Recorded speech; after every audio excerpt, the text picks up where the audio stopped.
I was also going to ask, who is Irene Lewis? Yeah, whoever directed this version of this play. Why doesn't it say you? I'm confused. Yeah, Irene ain't directing anymore. Yeah, Marty, if you're going to edit it, you could have at least edited it. Yeah, you're right. I feel like I'm gonna hit a point where I recognize this and where I read it, and I'm gonna just like Scream.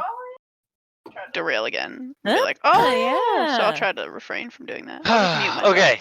All right. Everybody has everything opened. Everybody knows which parts they are. Oh God. All right. Perfect. Okay. So the play is An Ideal Husband by Oscar Wilde. Liz, you have the floor. Scene: the Octagon Room at Sir Robert Chiltern's house in Grosvenor Square. The room is brilliantly lighted and full of guests. At the top of the staircase stands Lady Chiltern, a woman of grave Greek beauty, about 27 years of age. She receives the guests as they come up. Over the well of the staircase hangs a great chandelier with wax lights, which illume a large 18th century French tapestry, representing the Triumph of Love, from a design by Boucher, that is stretched on the staircase wall. On the right is the entrance to the music room. The sound of a string quartet, spelled weirdly, is faintly heard. The entrance on the left leads to the other reception room. Miss Marchmont and Lady Basildon, wow, two very pretty women, are seated together on a Louis Seize sofa. They are types of exquisite fragility. Their affectation of manner has a delicate charm. Watteau would have loved to paint them. Going to the Heart Locks tonight, Margaret? Well, I suppose so. Are you? Yes. Horribly tedious parties they give, don't they? Horribly tedious. Never know why I go. I never know why I go anywhere. I come here to be educated. Oh, I hate being educated. So do I. It puts one almost on a level with the commercial classes, doesn't it? But dear Gertrude Chiltern is always telling me that I should have some serious purpose in life. So I come here to try to find one. I don't see anybody here tonight whom one could possibly call a serious purpose.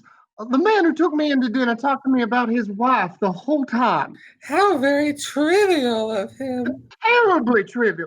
What did your man talk about? About myself? And were you interested? Not in the smallest degree. What martyrs we are, dear Margaret. And how well it becomes us, Olivia. They rise and go towards the music room. The Vicomte de Nanjac, a young attaché known for his neckties and his Anglomania, approaches with a low bow and enters into conversation. Mr. and Lady Jane Barford, Lord Caversham. Enter Lord Caversham, an old gentleman of 70, wearing the riband and star of the Garter, a fine Whig type, rather like a portrait by Lawrence. Good evening, Lady Chiltern. Has my good-for-nothing young son been here? I don't think Lord Goring has arrived yet. Why do you call Lord Goring good for nothing? Mabel Chiltern is a perfect example of the English type of prettiness, the apple blossom type. She has all the fragrance and freedom of a flower. There is ripple after ripple of sunlight in her hair, and the little mouth, with its parted lips, is expectant, like the mouth of a child. What? She has the fascinating tyranny of youth and the astonishing courage of innocence. To sane people, she is not reminiscent of any work of art, but she is really like a Tanagra statuette, and would be rather annoyed if she were told so. Because he leads such an idle life. How can you say such a thing? Why, he rides in the Row at 10 o'clock in the morning, goes to the opera 3 times a week, changes his clothes at least 5 times a day, and dines out every night of the season. You don't call that leading an idle life, do you?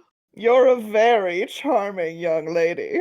How sweet of you to say that, Lord Caversham. Do come to us more often. You know we are always at home on Wednesdays, and you look so well with your star. Never go anywhere now. Sick of London society. Shouldn't mind being introduced to my own tailor. He always votes on the right side. But object strongly to being sent down to dinner with my wife's milliner. Never could stand Lady Caversham's bonnets. Oh, I love London society. I think it has immensely improved. It is entirely composed now of beautiful idiots and brilliant lunatics. Just what society should be. Which is Goring? Beautiful idiot or the other thing? I have been obliged for the present to put Lord Goring into a class quite by himself, but he is developing charmingly. Into what? I hope to let you know very soon, Lord Caversham. Lady Markby, Mrs. Cheveley. Enter Lady Markby and Mrs. Cheveley. Lady Markby is a pleasant, kindly, popular woman with grey hair a la Marquise and good lace. Mrs. Cheveley, who accompanies her, is tall and rather slight. Lips very thin and highly colored, a line of scarlet on a pallid face. Venetian red hair, aquiline nose, and long throat. Rouge accentuates the natural paleness of her complexion. Gray-green eyes that move restlessly. She is in heliotrope with diamonds. She looks rather like an orchid and makes great demands on one's curiosity. In all her movements, she is extremely graceful. A work of art on the whole, but showing the influence of too many schools. Good evening, Gertrude. So kind of you to let me bring my friend, Miss Cheveley. Two such charming women should know each other. I think Mrs. Cheveley and I have met before. I did not know she had married a second time. Oh, nowadays people marry as often as they can, don't they? It is most fashionable. And how is the Duke? Brain still weak, I suppose. Well, that is only to be expected, is it not? His good father was just the same. But have we really met before, Lady Chiltern? I can't remember where. I've been out of England for so long. We were at school together, Mrs. Cheveley. Indeed? I've forgotten all about my school days. I have a vague impression that they were detestable. I am not surprised. Do you know, I am quite looking forward to meeting your clever husband, Lady Chiltern. Since he has been in the Foreign Office, he has been so much talked of in Vienna. They actually succeeded in spelling his name right in the newspapers. That in itself is fame on the continent. I hardly think there will be much in common between you and my husband, Mrs. Cheveley. Ah, chérie, madame, que surprise! I have not seen you since Berlin. Not since Berlin, Vicomte. 5 years ago. Oh, and you are younger and more beautiful than ever. How do you manage it? By making it a rule only to talk to perfectly charming people like yourself. You flatter me, or you butter me, as they say here. Do they say that here? How dreadful of them. Yes, they have a wonderful language. It should be more widely known. Sir Robert Chiltern enters, a man of 40, but looking somewhat younger. Clean-shaven, with finely cut features, dark-haired and dark-eyed, a personality of mark. Not popular, few personalities are, but intensely admired by the few and deeply respected by the many. The note of his manner is that of perfect distinction, with a slight touch of pride. One feels that he is conscious of the success he has made in life. A nervous temperament with a tired look. The firmly chiseled mouth and chin contrast strikingly with the romantic expression in the deep-set eyes. The variance is suggestive of an almost complete separation of passion and intellect, as though thought and emotion were each isolated in its own sphere through some violence of willpower. There is nervousness in the nostrils, and in the pale, thin, pointed hands. It would be inaccurate to call him picturesque. Picturesqueness cannot survive the House of Commons, but Van Dyck would have liked to have painted his head. Good evening, Lady Markby. I hope you have brought Sir John with you. Oh, I have brought a much more charming person than Sir John. Sir John's temper, since he has taken seriously to politics, has become quite unbearable. Really, now that the House of Commons is trying to become useful, it does a great deal of harm. I hope not, Lady Markby. At any rate, we do our best to waste the public time, don't we? But who is this charming person you have been kind enough to bring to us? Her name is Miss Cheveley, one of the Dorsetshire Cheveleys, I suppose, but I really don't know. Families are so mixed nowadays. Indeed, as a rule, everybody turns out to be somebody else. Mrs. Cheveley. I seem to know the name. She has just arrived from Vienna. Ah, yes. I think I know whom you mean. Oh, she goes everywhere there and has such pleasant scandals about all her friends. I really must go to Vienna next winter. I hope there is a good chef at the embassy. If there is not, the ambassador will certainly have to be recalled. Pray, point out Mrs. Cheveley to me. I should like to see her. Let me introduce you. My dear, Sir Robert Chiltern is dying to know you. Everyone is dying to know the brilliant Miss Cheveley. Our attachés in Vienna write to us about nothing else. Thank you, Sir Robert. An acquaintance that begins with a compliment is sure to develop into a real friendship. It starts in the right manner.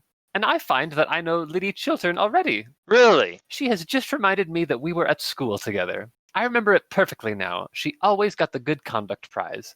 I have a distinct recollection of Lady Chiltern always getting the good conduct prize. And what prizes did you get, Mrs. Cheveley? My prizes came a little later on in life. I don't think any of them were for good conduct. I forget. I am sure they were for something charming. I don't know that women are always rewarded for being charming. I think they are usually punished for it. Certainly, more women grow old nowadays through the faithfulness of their admirers than through anything else. At least that is the only way I can account for the terribly haggard look of most of your pretty women in London. What an appalling philosophy that sounds. To attempt to classify you, Mrs. Cheveley, would be an impertinence. But may I ask, at heart, are you an optimist or a pessimist? Those seem to be the only two fashionable religions left to us nowadays. Oh, I'm neither.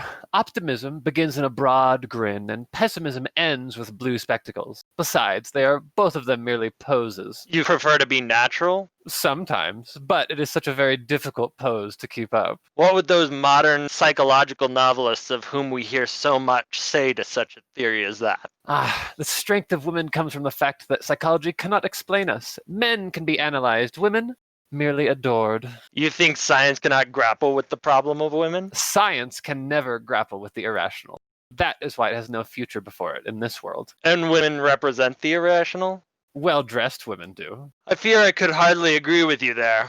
But do sit down and now tell me, what makes you leave your brilliant Vienna for our gloomy London? Or perhaps the question is indiscreet.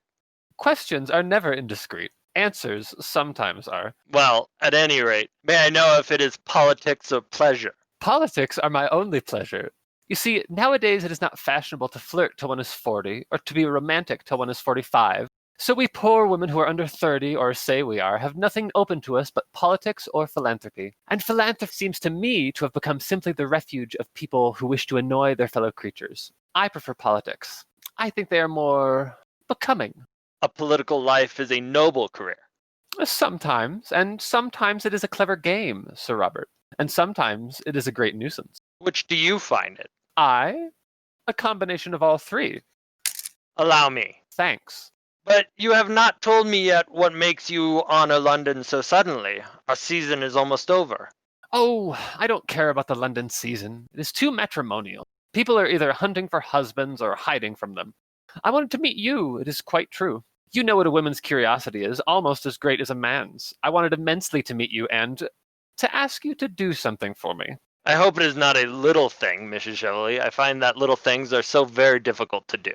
No, I don't think it is quite a little thing. I'm so glad. Do tell me what it is. Later on. And now, may I walk through your beautiful house? I hear your pictures are charming. Poor Baron Arnheim, you remember the Baron, used to tell me you had some wonderful Corot's. Did you know Baron Arnheim well? Intimately.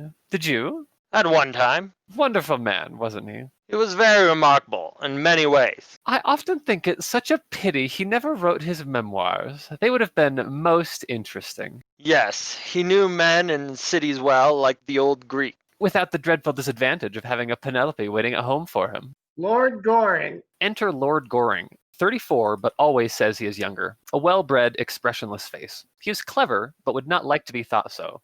A flawless dandy, he would be annoyed if considered romantic. He plays with life and is on perfectly good terms with the world. He is fond of being misunderstood. It gives him a post of vantage. My dear Arthur, Mrs. Cheveley, allow me to introduce to you Lord Goring, the idlest man in London. I have met Lord Goring before. I did not think you would remember me, Mrs. Cheveley. My memory is under admirable control. And are you still a bachelor? I believe so. How very romantic. Oh, I'm not at all romantic.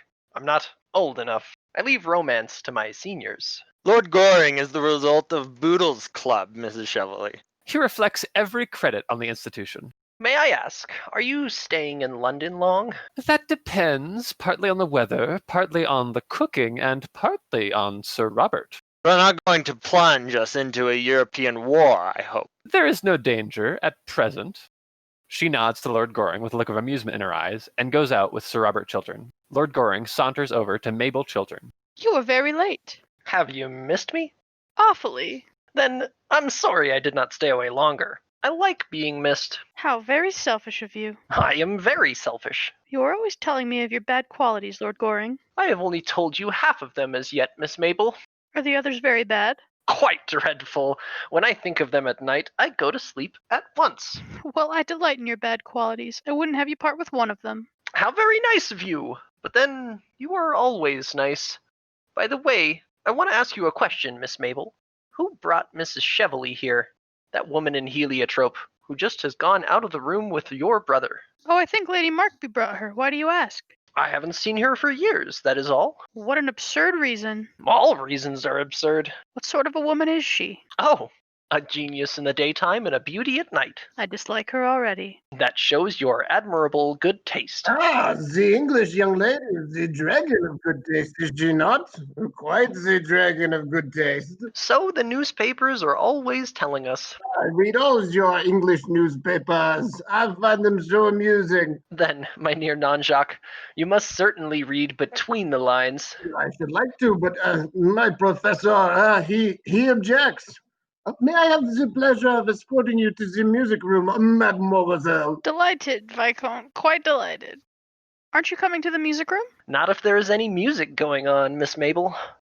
The music is in German. You would not understand it. Goes out with the Vicomte de Nanjac. Lord Caversham comes up to his son. Well, sir, what are you doing here? Wasting your life as usual? You should be in bed, sir. You keep too late hours. I heard of you the other night at Lady Rutherford's, dancing till 4 o'clock in the morning. Only 4:45, Father. Can't make out how you stand London society. The thing has gone to the dogs. A lot of damned nobodies talking about nothing. I love talking about nothing, Father. It is the only thing I know anything about. You seem to me to be living entirely for pleasure. What else is there to live for, Father? Nothing ages like happiness. You are heartless, sir. Very heartless. I hope not, Father. Good evening, Lady Basildon. I had no idea you ever came to political parties. I adore political parties. They are the only place left to us where people don't talk politics. I delight in talking politics. I talk them all day long, but I cannot bear listening to them. I don't know how the unfortunate men in the House stand these long debates. By never listening. Really? Of course. You see, it is a very dangerous thing to listen. If one listens, one may be convinced, and a man who allows himself to be convinced by an argument is a thoroughly unreasonable person. That accounts for so much in men that I have never understood, and so much in women that their husbands never appreciate in them. Our husbands never appreciate anything in us. We have to go to others for that. Yes, always to others, have we not? And those are the views of the two ladies who are known to have the most admirable husbands in London. That is exactly what we can't stand. My Reginald is quite hopelessly faultless. He really is endurably so at times. There is not the smallest element of excitement in knowing him. How terrible! Really, the thing should be more widely known. Basildon is quite as bad. He is as domestic as if he was a bachelor. My poor Olivia, we have married perfect husbands, and we are well punished for it. I should have thought it was the husbands who were punished. Oh dear, no! They are as happy as possible, and as for trusting us, it is tragic how much they trust us. Perfectly tragic. Or comic, Lady Basildon. Oh, certainly not comic, Lord Goring. How unkind of you to suggest such a thing. I am afraid Lord Goring is in the camp of the enemy, as usual. I saw him talking to that Miss Cheveley when he came in. Handsome woman, Mrs. Cheveley. Please don't praise other women in our presence. You might wait for us to do that. I did wait. Well, we are not going to praise her. I hear she went to the opera on Monday night and told Tommy Rutherford at supper, as far as she could see, London society was entirely made up of dowdies and dandies. She is quite right, too. The men are all dowdies, and the women are all dandies, aren't they? Oh, do you really think that is what Miss Cheveley meant? Of course, and a very sensible remark for Mrs. Cheveley to make, too. Enter Mabel Chiltern. She joins the group. Why are you talking about Mrs. Cheveley? Everybody is talking about Mrs. Cheveley. Lord Goring says, what did you say, Lord Goring, about Mrs. Cheveley? Oh, I remember, that she was a genius in the daytime and a beauty at night. What a horrid combination. So very unnatural. I like looking at geniuses and listening to beautiful people. Ah, that is morbid of you, Mrs. Marchmont. I'm so glad to hear you say that. Marchmont and I have been married for 7 years, and he has never once told me that I was morbid. Men are so painfully unobservant. I have always said, dear Marguerite, that you were the most morbid person in London. Oh, but you are always sympathetic, Olivia. Is it morbid to have a desire for food? I have a great desire for food. Lord Goring, will you give me some supper? With pleasure, Miss Mabel. How horrid you have been! You have never talked to me the whole evening. How could I? You went away with the child diplomatist. You might have followed us. Pursuit would have been only polite. I don't think I like you at all this evening. I like you immensely. Well, I wish you'd show it in a more marked way. They go downstairs. Olivia, I have a curious feeling of absolute faintness. I think I should like some supper very much. I know I should like some supper. I am positively dying for supper, Marguerite. Men are so horribly selfish. They never think of these things. Men are grossly material. Grossly material. The Vicomte de Nanjac enters from the music room with some other guests. After having carefully examined all the people present, he approaches Lady Basildon. Oh, may I have the honor of taking you down to supper, Countess? I never take supper, thank you, Vicomte. But I will come down with pleasure. Oh, I'm so fond of eating. I'm very English in all my tastes. Oh, well, you look quite English, Vicomte. Quite English. They pass out. Mr. Montford, a perfectly groomed young dandy, approaches Mrs. Marchmont. Like some supper, Miss Marchmont? Thank you, Mr. Montford. I never touch supper, but I will sit beside you and watch you. I don't know that I like being watched while I'm eating. Then I will watch someone else. I don't know that I should like that either. Pray, Miss Montford, do not make these painful scenes of jealousy in public. They go downstairs with the other guests, passing Sir Robert Chiltern and Mrs. Cheveley, who now enter. And are you going to any of our country houses before you leave England, Mrs. Cheveley? Oh no, I can't stand your English house parties. In England, people actually try to be brilliant at breakfast. That is so dreadful of them. Only dull people are brilliant at breakfast. And then the family skeleton is always reading family prayers. My stay in England really depends on you, Sir Robert. Seriously? Quite seriously, I want to talk to you about a great political and financial scheme about this Argentine Canal Company, in fact. What a tedious practical subject for you to talk about, Mrs. Cheveley. Oh, I like tedious practical subjects. What I don't like are tedious practical people. There's a wide difference. Besides, you are interested, I know, in international canal schemes. You were Lord Radley's secretary, weren't you, when the government bought the Suez Canal shares? Yes, but the Suez Canal was a very great and splendid undertaking. It gave us our direct route to India. It had imperial value. It was necessary that we should have control. This Argentine scheme is a commonplace stock exchange swindle. A speculation, Sir Robert. A brilliant, daring speculation. Believe me, Mrs. Cheveley, it is a swindle. Let us call things by their proper name. It makes matters simpler. We have all the information about it at the Foreign Office. In fact, it sent out a special commission to inquire into the matter privately, and they report that the works are hardly begun. And as for the money already subscribed, no one seems to know what has become of it. The whole thing is a second Panama, with not a quarter of the chance of success that miserable affair ever had. I hope you have not invested in it. I am sure you are far too clever to have done that. I have invested very largely in it. Who could have advised you to do such a foolish thing? Your old friend, and mine, Baron Arnheim. Ah, yes.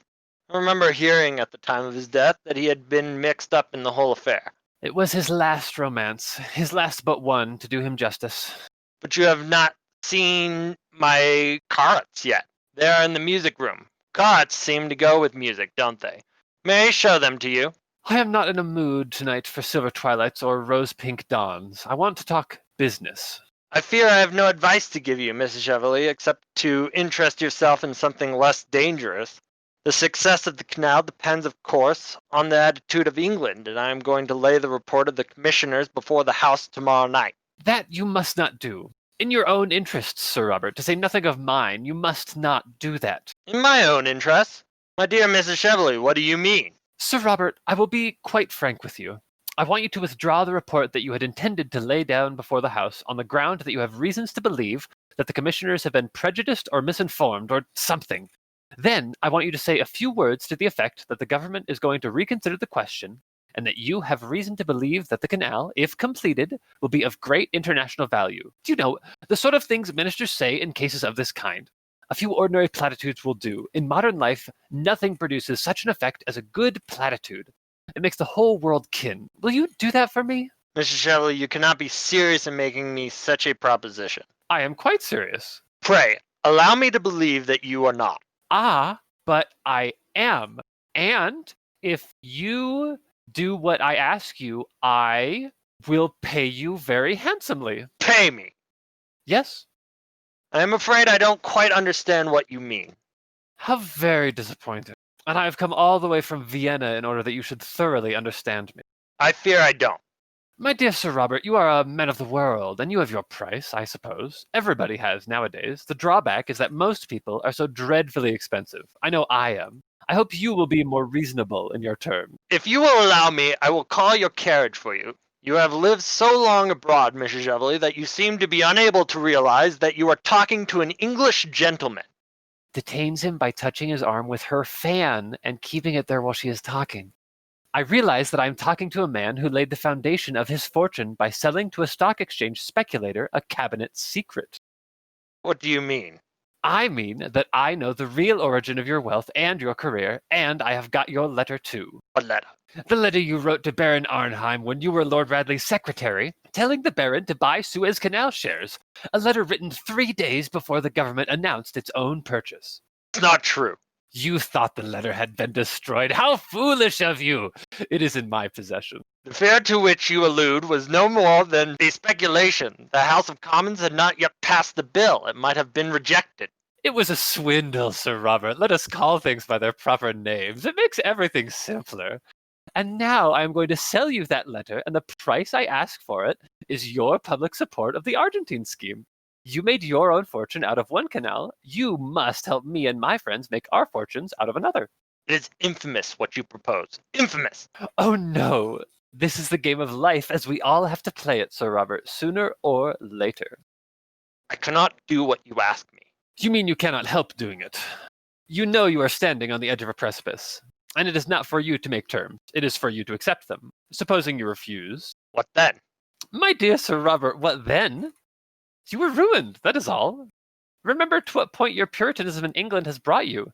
In old days, nobody pretended to be a bit better than his neighbors. In fact, to be a bit better than one's neighbor was considered excessively vulgar and middle class. Nowadays, with our modern mania for morality, everyone has to pose as a paragon of purity, incorruptibility, and all the other 7 deadly virtues. And what is the result? You all go over like 9 pins, one after the other. Not a year passes in England without somebody disappearing. Scandals used to lend charm, or at least interest, to a man. Now they crush him, and yours is a very nasty scandal. You couldn't survive it. If it were known that as a young man, secretary to a great and important minister, you sold a cabinet secret for a large sum of money, and that was the origin of your wealth and career, you would be hounded out of public life. You would disappear completely. And after all, Sir Robert, why should you sacrifice your entire future rather than deal diplomatically with your enemy? For the moment, I am your enemy. I admit it. And I am much stronger than you are. The big battalions are on my side. You have a splendid position, but it is your splendid position that makes you so vulnerable. You can't defend it, and I am an attack. Of course, I have not talked morality to you. You must admit in fairness that I have spared you that. Years ago, you did a clever, unscrupulous thing. It turned out a great success. You owe to it your fortune and position. And now you have got to pay for it. Sooner or later, we all have to pay for what we do. You have to pay now. Before I leave you tonight, you have got to promise me to suppress your report and to speak in the House in favor of this scheme. What you ask is impossible. You must make it possible. You are going to make it possible. Sir Robert, you know that your English newspapers are like. Suppose that when I leave this house, I drive down to some newspaper office and give them this scandal and the proofs of it. Think of their loathsome joy, of the delight they would have in dragging you down, of the mud and mire they would plunge you in. Think of the hypocrite with his greasy smile, penning his leading article and arranging the foulness of the public placard. Stop! You want me to withdraw the report and to make a short speech stating that I believe there are possibilities in the scheme? Those are my terms. I will give you any sum of money you want. Even you are not rich enough, Sir Robert, to buy back your past. No man is. I will not do what you ask me. I will not. You have to. If you don't... Wait a moment. What did you propose? You said that you would give me back my letter, didn't you? Yes, that is agreed. I will be in the ladies' gallery tomorrow night at 11:30. If, by that time, and you will have had heaps of opportunity, you have made an announcement to the house in terms that I wish, I shall hand you back your letter with the prettiest thanks, and the best, or at any rate the most suitable, compliment I can think of. I intend to play quite fairly with you. One should always play fairly, when one has the winning cards. The Baron taught me that, amongst other things. You must let me have time to consider your proposal. Nope, you must settle now. Give me a week. 3 days. Impossible! I have got to telegraph Vienna tonight. My God, what brought you into my life? Circumstances.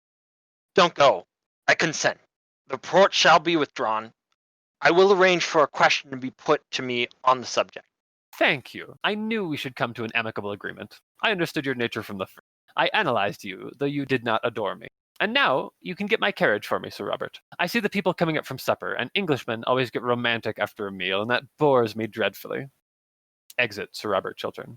Enter guests, Lady Chiltern, Lady Markby, Lord Caversham, Lady Basildon, Miss Marchmont, Vicomte de Nanjac, Mr. Montford.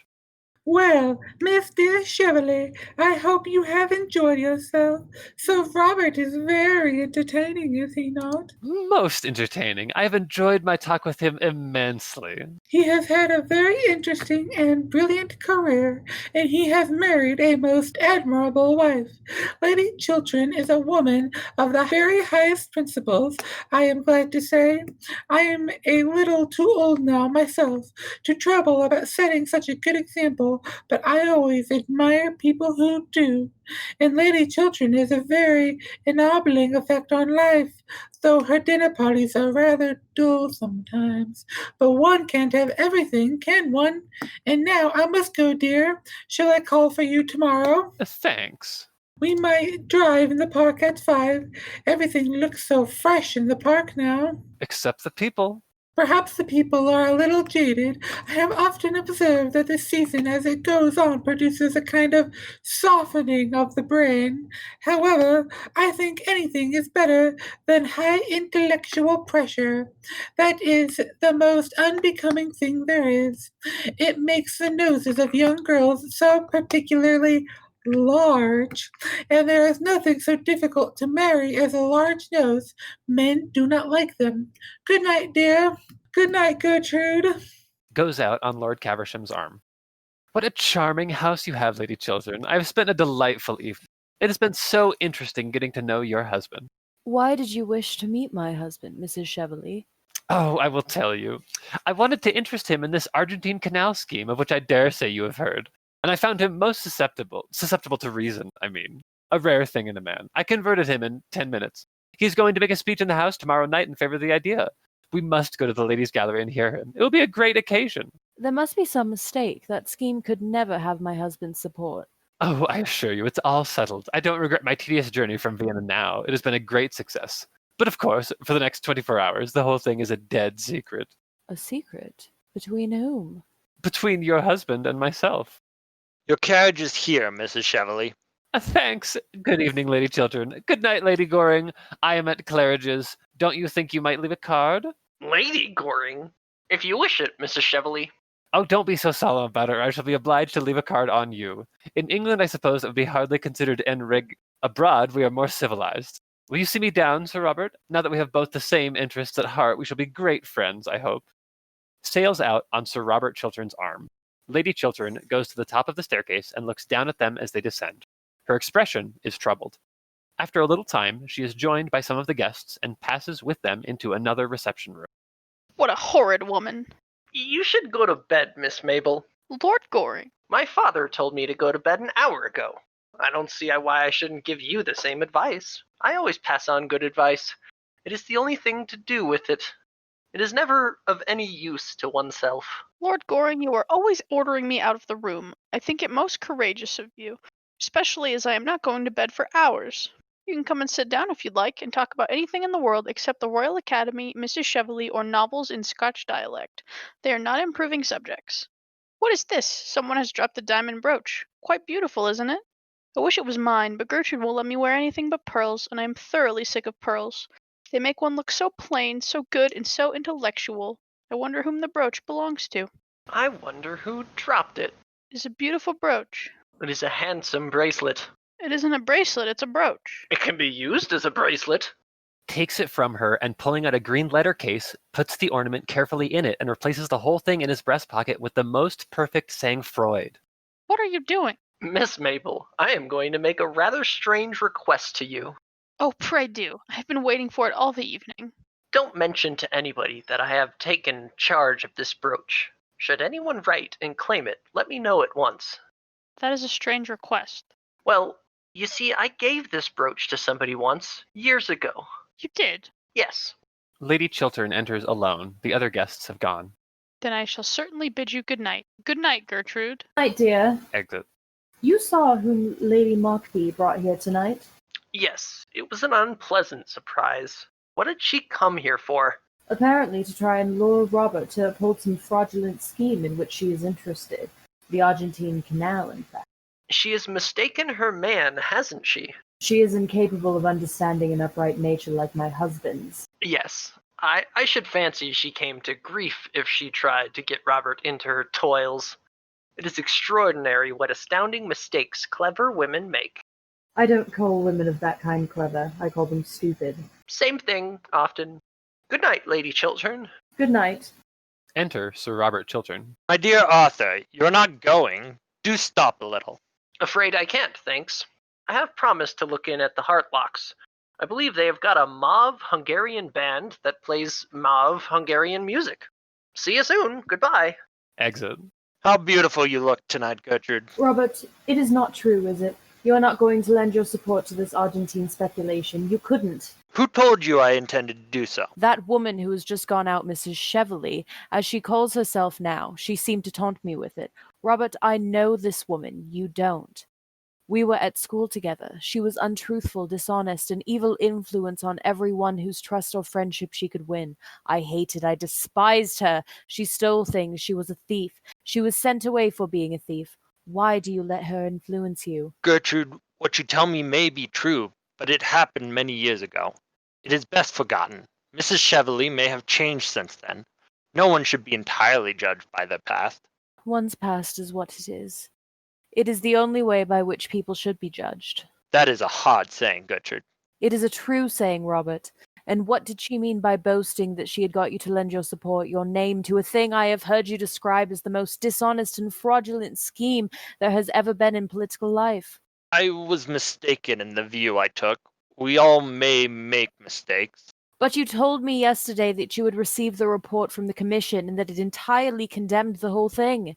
I have reasons now to believe that the commission was prejudiced, or at any rate misinformed. Besides, Gertrude, public and private life are different things. They have different laws and move on different lines. They should both represent man at his highest. I see no difference between them. In the present case, on a matter of practical politics, I have changed my mind. That is all. All? Yes. Oh, it is horrible that I should have to ask you such a question. Robert, are you telling me the whole truth? Why do you ask me such a question? Why do you not answer it? Gertrude, truth is a very complex thing, and politics is a very complex business. There are wheels within wheels. One may be under certain obligations to people that one must pay. Sooner or later in political life, one has to compromise. Everyone does. Compromise? Robert, why do you talk so differently tonight from the way I have always heard you talk? Why are you changed? I am not changed, but circumstances alter things. Circumstances should never alter principles. But if I told you What? that it was necessary, vitally necessary, Can never be necessary to do what is not honorable. Why should it be? What gain should you get? Money? We have no need of that. And money that comes from a tainted source is a degradation. Power? But power is nothing in itself. It is power to do good that is fine, that and that only. What is it then? Robert, tell me why you are going to do this dishonorable thing. Gertrude, you have no right to use that word. I told you it was a question of rational compromise. It is no more than that. Robert, that is all very well for other men, for men who treat life simply as a sordid speculation, but not for you, Robert, not for you. You are different. All your life you had stood apart from others. You have never let the world soil you. To the world as to myself, you have been an ideal always. Oh, be that ideal still, that great inheritance throw not away, that tower of ivory do not destroy. Robert, men can love what is beneath them, things unworthy, stained, dishonored. We women worship when we love, and when we lose our worship, we lose everything. Oh, don't kill my love for you, don't kill that. Gertrude! I know that there are men with horrible secrets in their lives, men who have done some shameful thing and who in some critical moment have to pay for it by doing some other act of shame.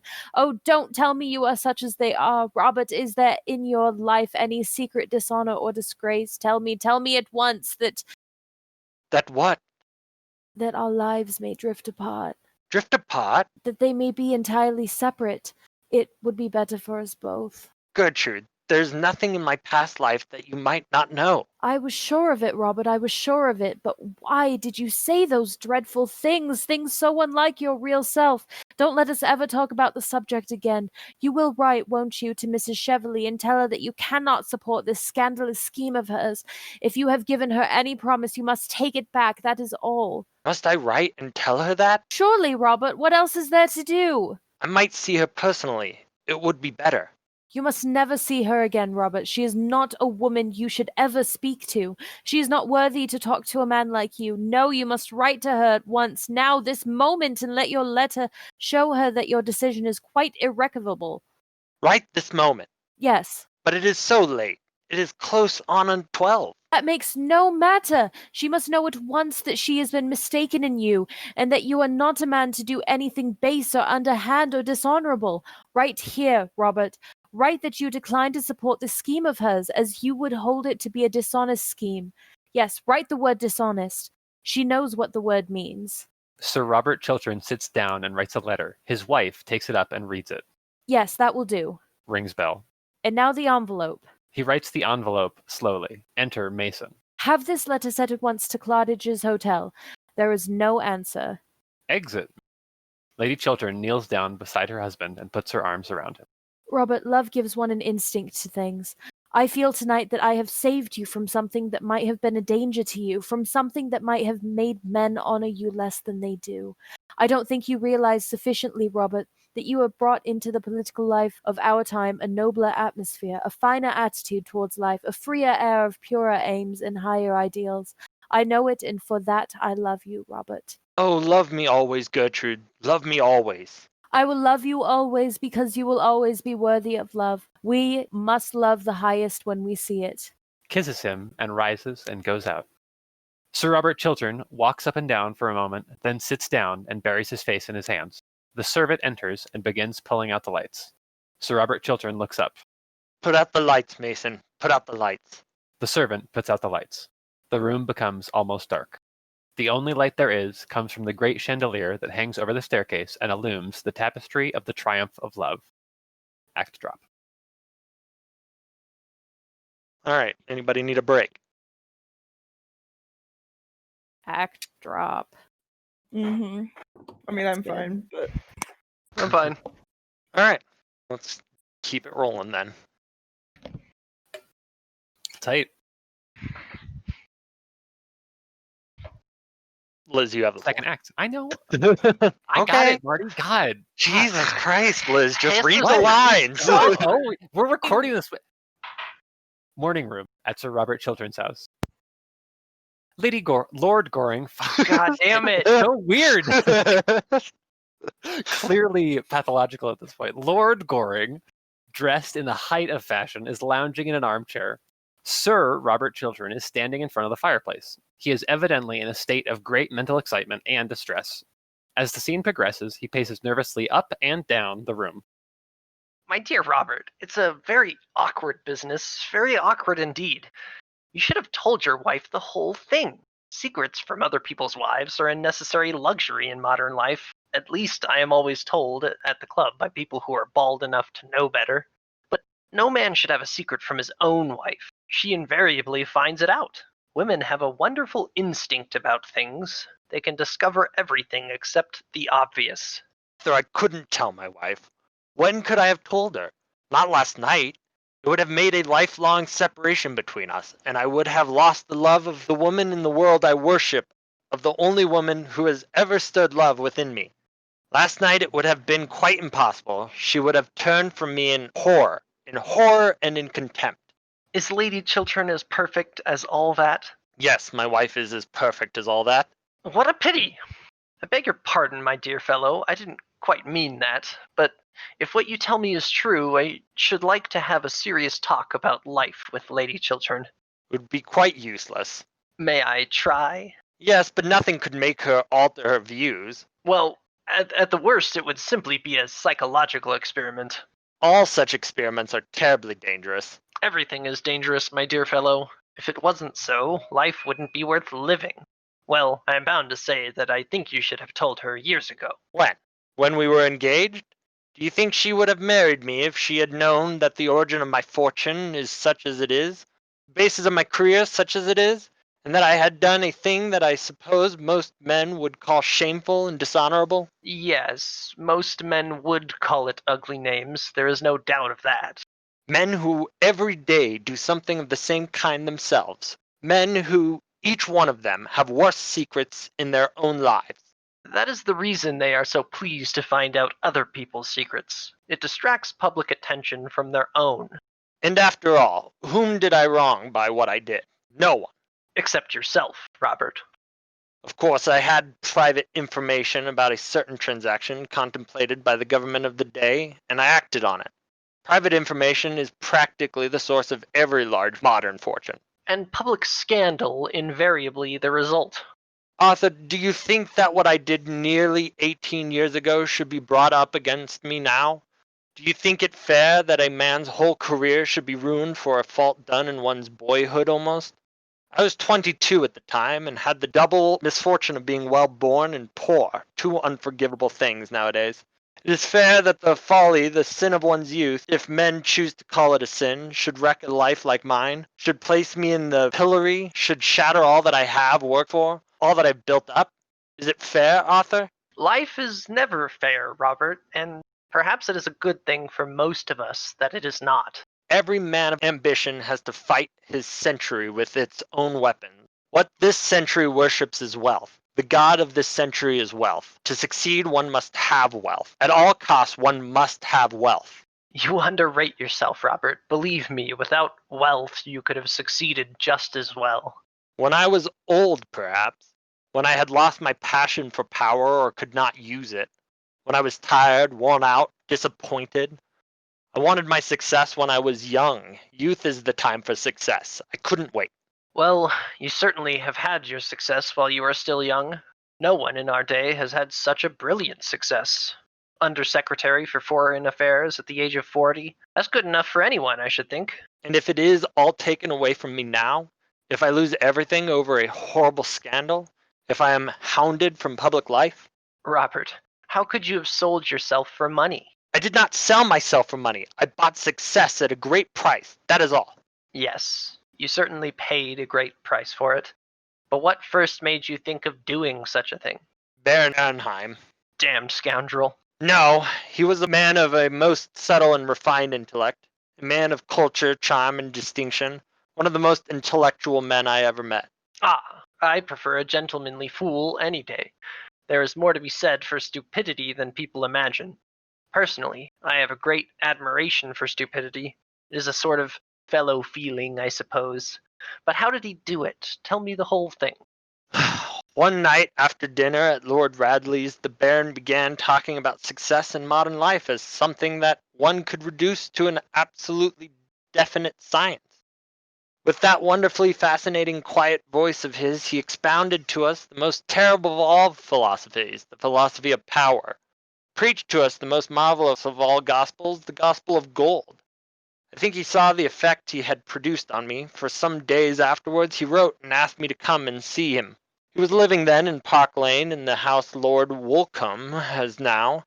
I remember so well how, with a strange smile on his pale curved lips, he led me through his wonderful picture gallery, showed me his tapestries, his enamels, his jewels, his carved ivories, made me wonder at the strange loveliness of the luxury in which he lived, and then told me that luxury was nothing but a background, a painted scene in a play, and that power over other men, power over the world, was the one thing worth having. the one supreme pleasure worth knowing, the one joy one never tired of, and that in our century only the rich possessed it. The really shallow creed. I didn't think so then. I don't think so now. Wealth has given me enormous power. It gave me at the very outset of my life freedom, and freedom is everything. You have never been poor and never known what ambition is. Cannot understand what a wonderful chance the Baron gave me. Such a chance as few men get. Fortunately for them, if one is to judge by the results. But tell me definitely, how did the Baron finally persuade you to, well, to do what you did? When I was going away, he said to me that if I ever could give him any private information of real value, he would make me a very rich man. I was dazed at the prospect he held out to me, and my ambition and my desire for power were at that time boundless. 6 weeks later, certain private documents passed through my hands. State documents? Yes, I had no idea that you, of all men in the world, could have been so weak, Robert, as to yield to such a temptation as Baron Arnheim held out to you. weak? Oh, I'm sick of hearing that phrase. Sick of using it about others. Weak? Do you really think, author, that it is weakness that yields to temptation?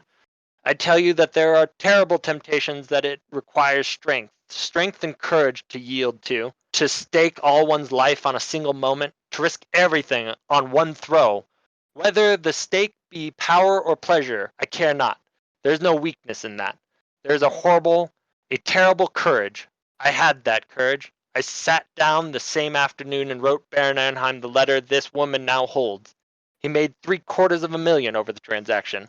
And you? I received from the Baron £110,000. You were worth more, Robert. No, that money gave me exactly what I wanted, power over others. I went into the house immediately. The Baron advised me in finance from time to time. Before 5 years I had almost trebled my fortune. Since then, everything that I have touched has turned out a success. In all things connected with money, I have had a luck so extraordinary that sometimes it has made me almost afraid. I remember having read somewhere in some strange book that when the gods wish to punish us, they answer our prayers. But tell me, Robert, did you never suffer any regret for what you had done? No, I felt that I had fought the century with its own weapons and won. You thought you had won. I thought so. Arthur, do you despise me for what I have told you? I am very sorry for you, Robert.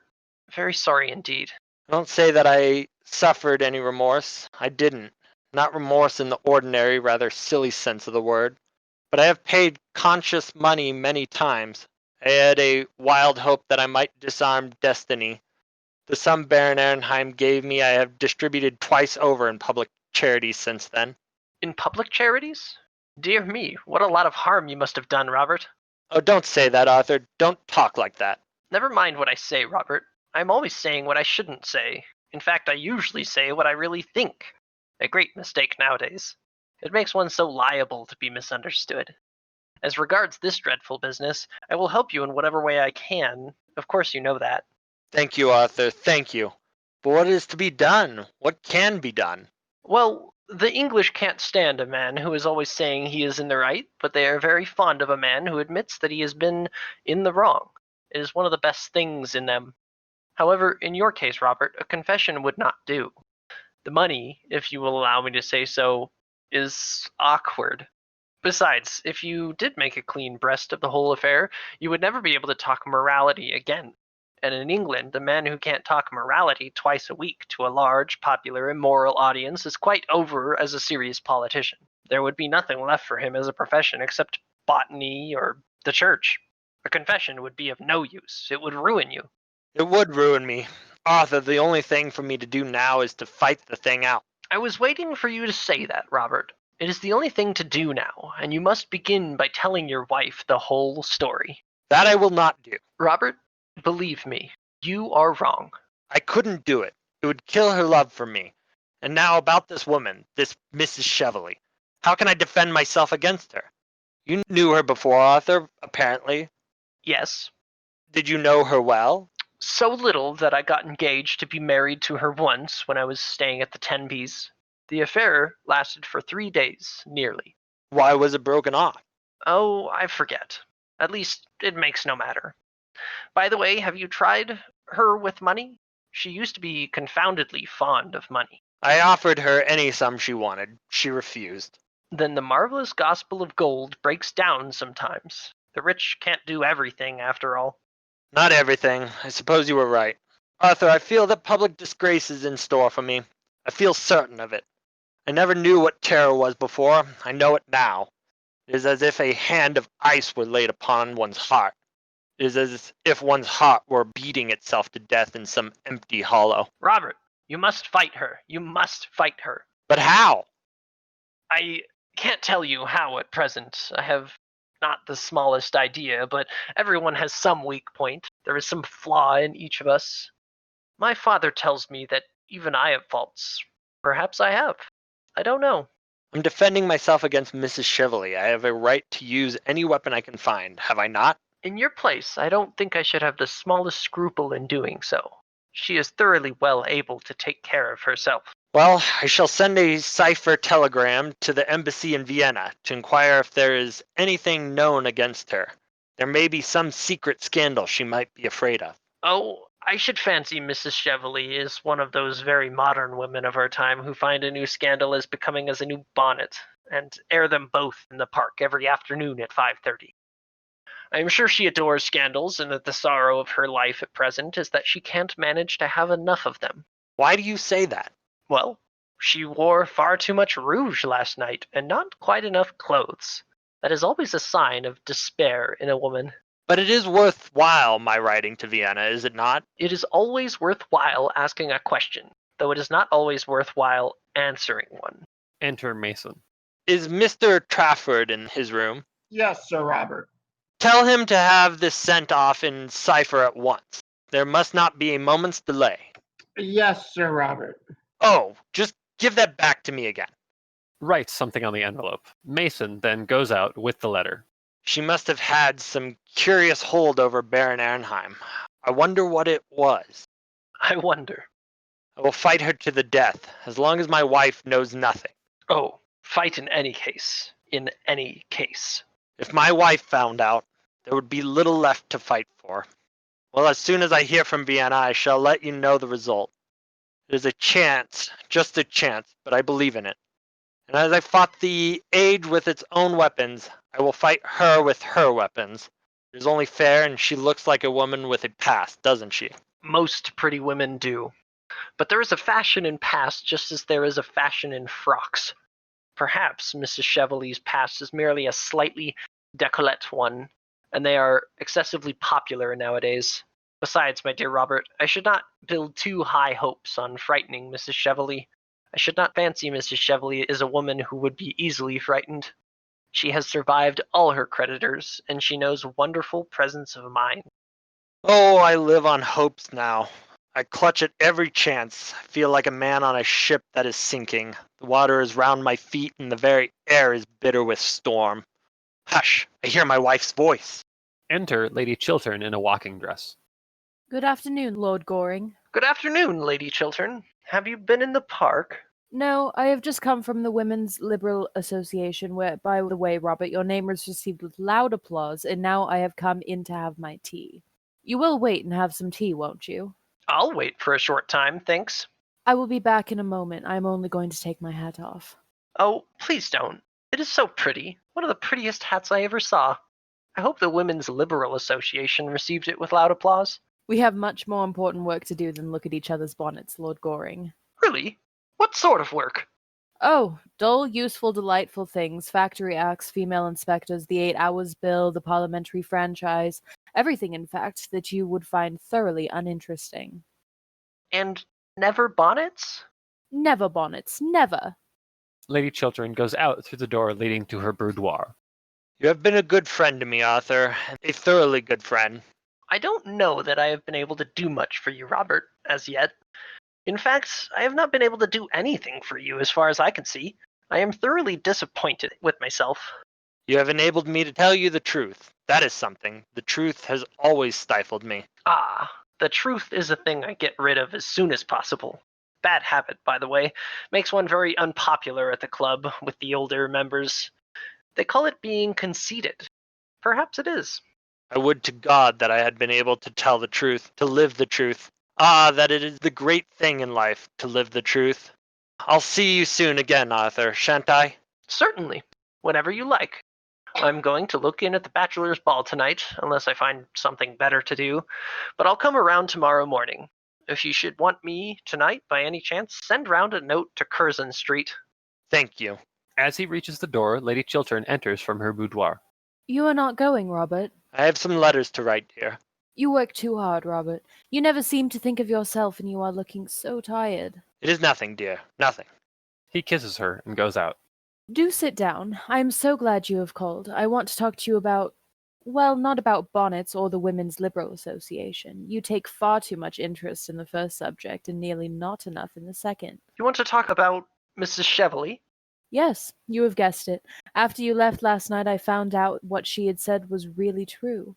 Of course, I made Robert write her a letter at once, withdrawing his promise. So he gave me to understand.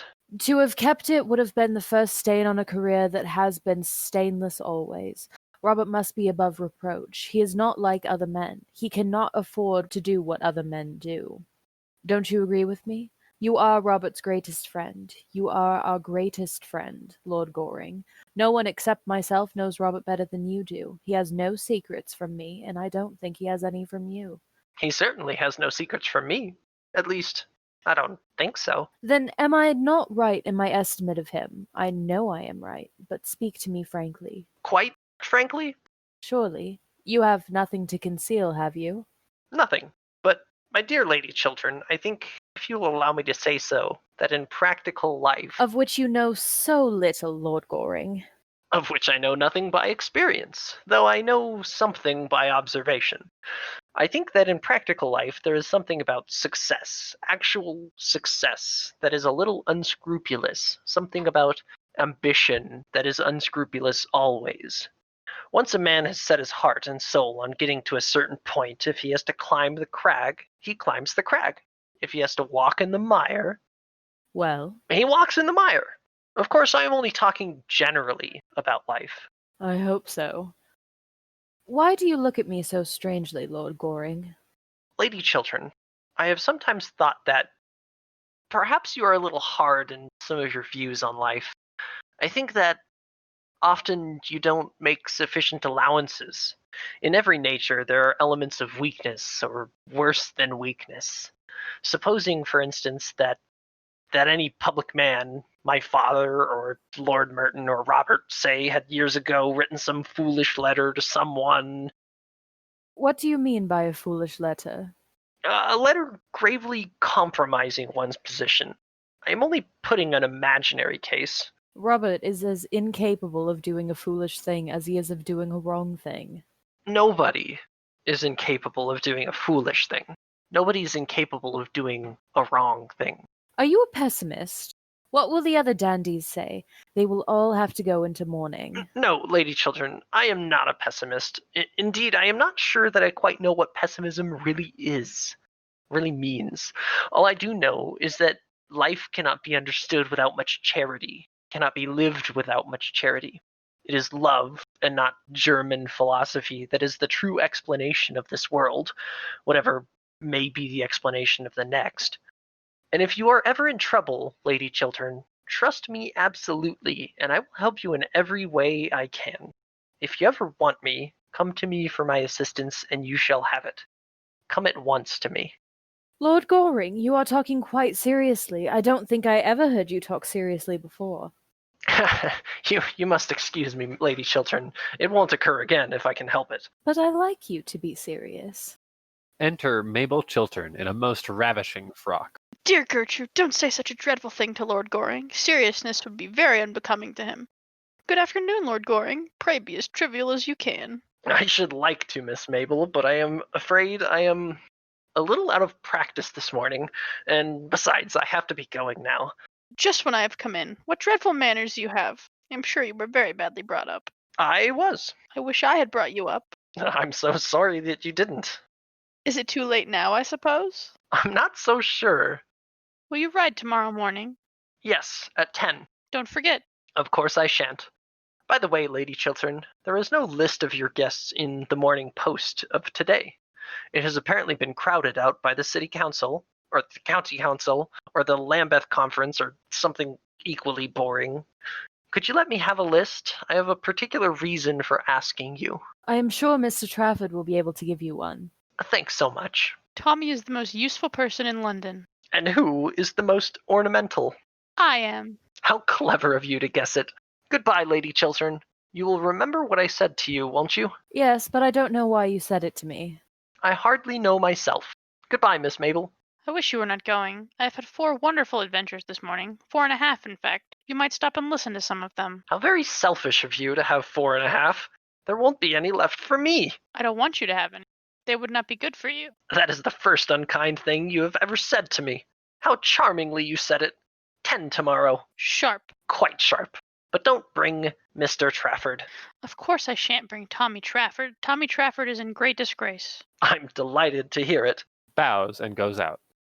Gertrude, I wish you would speak to Tommy Trafford. What has poor Mr. Trafford done this time? Robert says he's the best secretary he has ever had. Well, Tommy has proposed to me again. Tommy really does nothing but propose to me.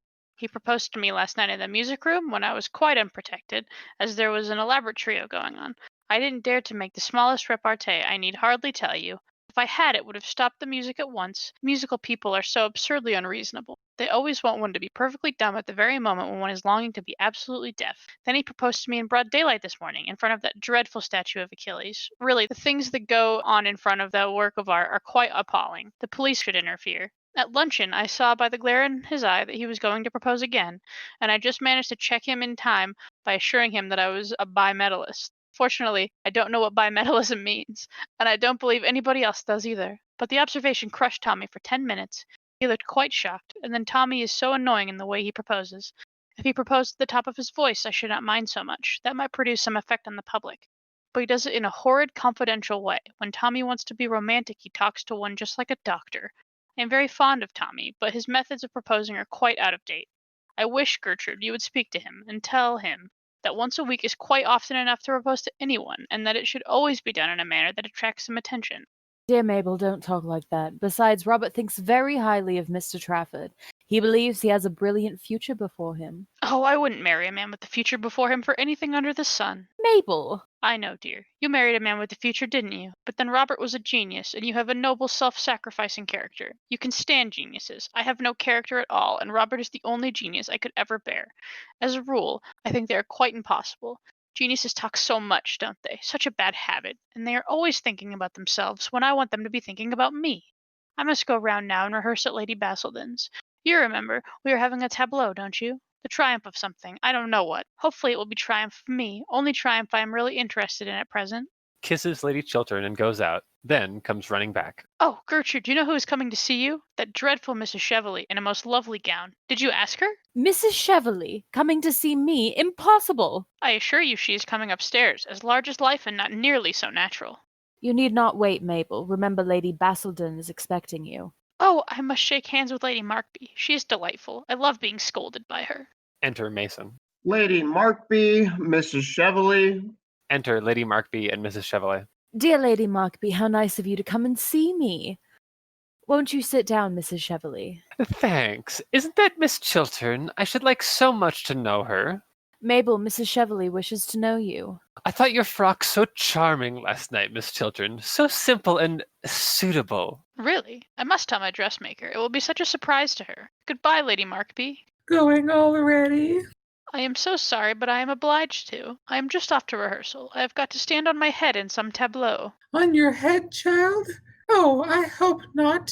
I believe it is most unhealthy. But it is for an excellent charity, in aid of the undeserving, the only people I am really interested in. I am the secretary, and Tommy Trafford is treasurer. And what is Lord Goring? Oh, Lord Goring is president. The post should suit him admirably, unless he has deteriorated since I knew him first. You are remarkably modern, Mabel. A little too modern, perhaps. Nothing is so dangerous as being too modern. One is apt to grow old-fashioned quite suddenly. I have known many instances of it. What a dreadful prospect. Oh, my dear, you need not be nervous. You will always be as pretty as possible. That is the best fashion there is, and the only fashion that England succeeds in setting. Thank you so much, Lady Markby, for England and myself. Goes out. Dear Gertrude, we just called to know if Miss Cheveley's diamond brooch has been found. Yes, I missed it when I got back to Claridge's, and I thought I might possibly have dropped it here. I have heard nothing about it, but I will send for the butler and ask. Oh, pray don't trouble Lady Chiltern. I dare say I lost it at the opera before we came on here. Oh, yes, I suppose it must have been at the opera. The fact is, we all scramble and jostle so much nowadays that I wonder we have anything left at all on us at the end of an evening. I know myself that, when I'm coming back from the drawing room, I always feel as if I hadn't a shred on me, except a small shred of decent reputation, just enough to prevent the lower classes making painful observations through the windows of the carriage. The fact is that our society is terribly overpopulated. Someone should arrange a proper scheme of assisted immigration. It would do us a great deal of good. I quite agree with you, Lady Markby. It is nearly 6 years since I have been to London for the season, and I must say society's become dreadfully mixed. One sees the oddest people everywhere. That is quite true, dear, but one needn't know them. I'm sure I don't know half the people who come to my house. Indeed, from all I hear, I shouldn't like to. Enter Mason. What sort of a brooch was it that you lost, Mrs. Cheveley? A diamond snake brooch with a ruby, a rather large ruby. I thought you said there was a sapphire on the head, dear. No, Lady Markby, a ruby. And very becoming, I am quite sure. Has a ruby and diamond brooch been found in any of the rooms this morning, Mason? No, my lady. It really is of no consequence, Lady Chiltern. I am so sorry to have put you to any inconvenience. Oh, it has been no inconvenience. That will do, Mason. You can bring tea. Exit Mason. Well, I must say it is most annoying to lose anything. I remember once at Bath, years ago, losing in the pump room an exceedingly handsome cameo bracelet that Sir John had given me. I don't think he has ever given me anything since, I am sorry to say. He has sadly degenerated. Really, the horrid House of Commons quite ruins our husbands for us. I think the lower house by far the greatest blow to my happy marriage life that there has been since the terrible thing called the higher education of women was invented. It is heresy to say that in this house, Lady Markby. Robert is a great champion of the higher education of women, and so, I am afraid, am I. The higher education of men is what I should like to see. Men need it so sadly. They do, dear, but I am afraid such a scheme would be quite impractical. I don't think man has much a capacity for development. He has got as far as he can, and that is not far, is it? With regard to women, well, dear Gertrude, you belong to the younger generation, and I am sure it is all right if you approve of it. In my time, of course, we were taught not to understand anything. That was the old system, and a wonderfully interesting it was. I assure you that the amount of things I and my poor dear sister were taught not to understand was quite extraordinary. But modern women understand everything, I am told. Except their husbands. That is the one thing the modern woman never understands. And very good to hear, dear, I dare say. It might break up many a happy home if they did. Not yours, I need hardly say, Gertrude. You have married a pattern husband. I wish I could say as much for myself, but since Sir John has taken to attending the debates regularly, which he never used to do in the good old days, his language has become quite impossible. He always seems to think that he is addressing the House, and consequently, wherever he discusses the state of agriculture or laborer, of the Welsh Church, or something quite improper of that kind, I am obliged to send all the servants out of the room. It is not pleasant to see one's own butler, who has been with one for 43 years, actually blush at the sideboard, and the footmen making contortions in corners like persons in circuses. I assure you my life will not quite ruined unless they send John at once to the upper house. He won't take any interest in politics then, will he? The House of Lords is so sensible, an assembly of gentlemen. But in his present state, Sir John is really a great trial. Why, this morning before breakfast was half over, he stood up on the hearthrug, put his hands in his pockets, and appealed to the country at the top of his voice. I left the table as soon as I had my second cup of tea. I need hardly say, but his violent language could be heard all over the house. I trust, Gertrude, that Sir Robert is not like that. But I am very much interested in politics, Lady Markby. I'd love to hear Robert talk about them. Well, I hope he is not as devoted to the blue books as Sir John is. I don't think they can be quite as improving reading for anyone. I have never read a blue book. I prefer books in yellow covers. Yellow is a gayer color, is it not? I used to wear yellow a good deal in my early days, and would do so now if Sir John was not quite so painfully personal in his observations. And a man in the question of dress is always ridiculous, is he not? Oh no, I think men are the only authorities on dress. Really? One wouldn't say so from the sort of hats they wear, would one? The butler enters, followed by the footman. Tea is set on a small table, close to Lady Chiltern. May I give you some tea, Mrs. Cheveley? Thanks. Some tea, Lady Markby? No thanks, dear. The servants go out. The fact is, I promised to go round for 10 minutes to see poor Lady Brancaster, who is in very great trouble. Her daughter, quite a well-brought-up girl too, has actually become engaged to be married to a curate in Cirosphere. It is very sad indeed. Indeed, I can't understand this modern mania for curates. It is time we girls saw them, of course, running about the places like rabbits. But we never look any notice of them, I need hardly say. But I am told that nowadays country society is quite honeycombed with them. I think it is most irreligious. And then the eldest son quarreled with his father, and it is said that when they met at the club, Lord Brancaster always hides himself behind the money article in the Times.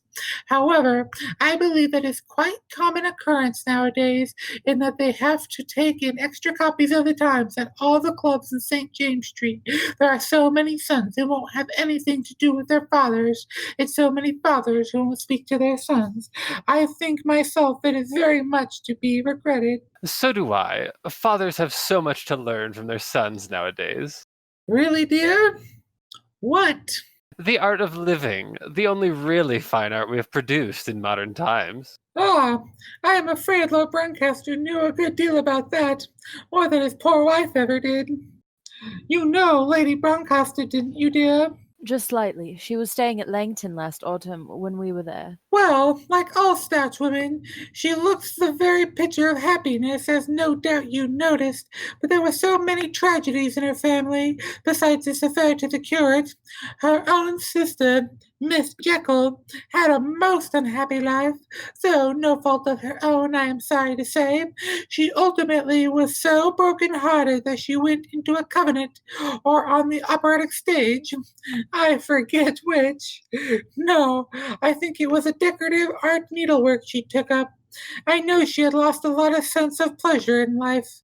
And now, Gertrude, if you will allow me, I shall leave Miss Cheveley in your charge, and go back for her in quarter of an hour.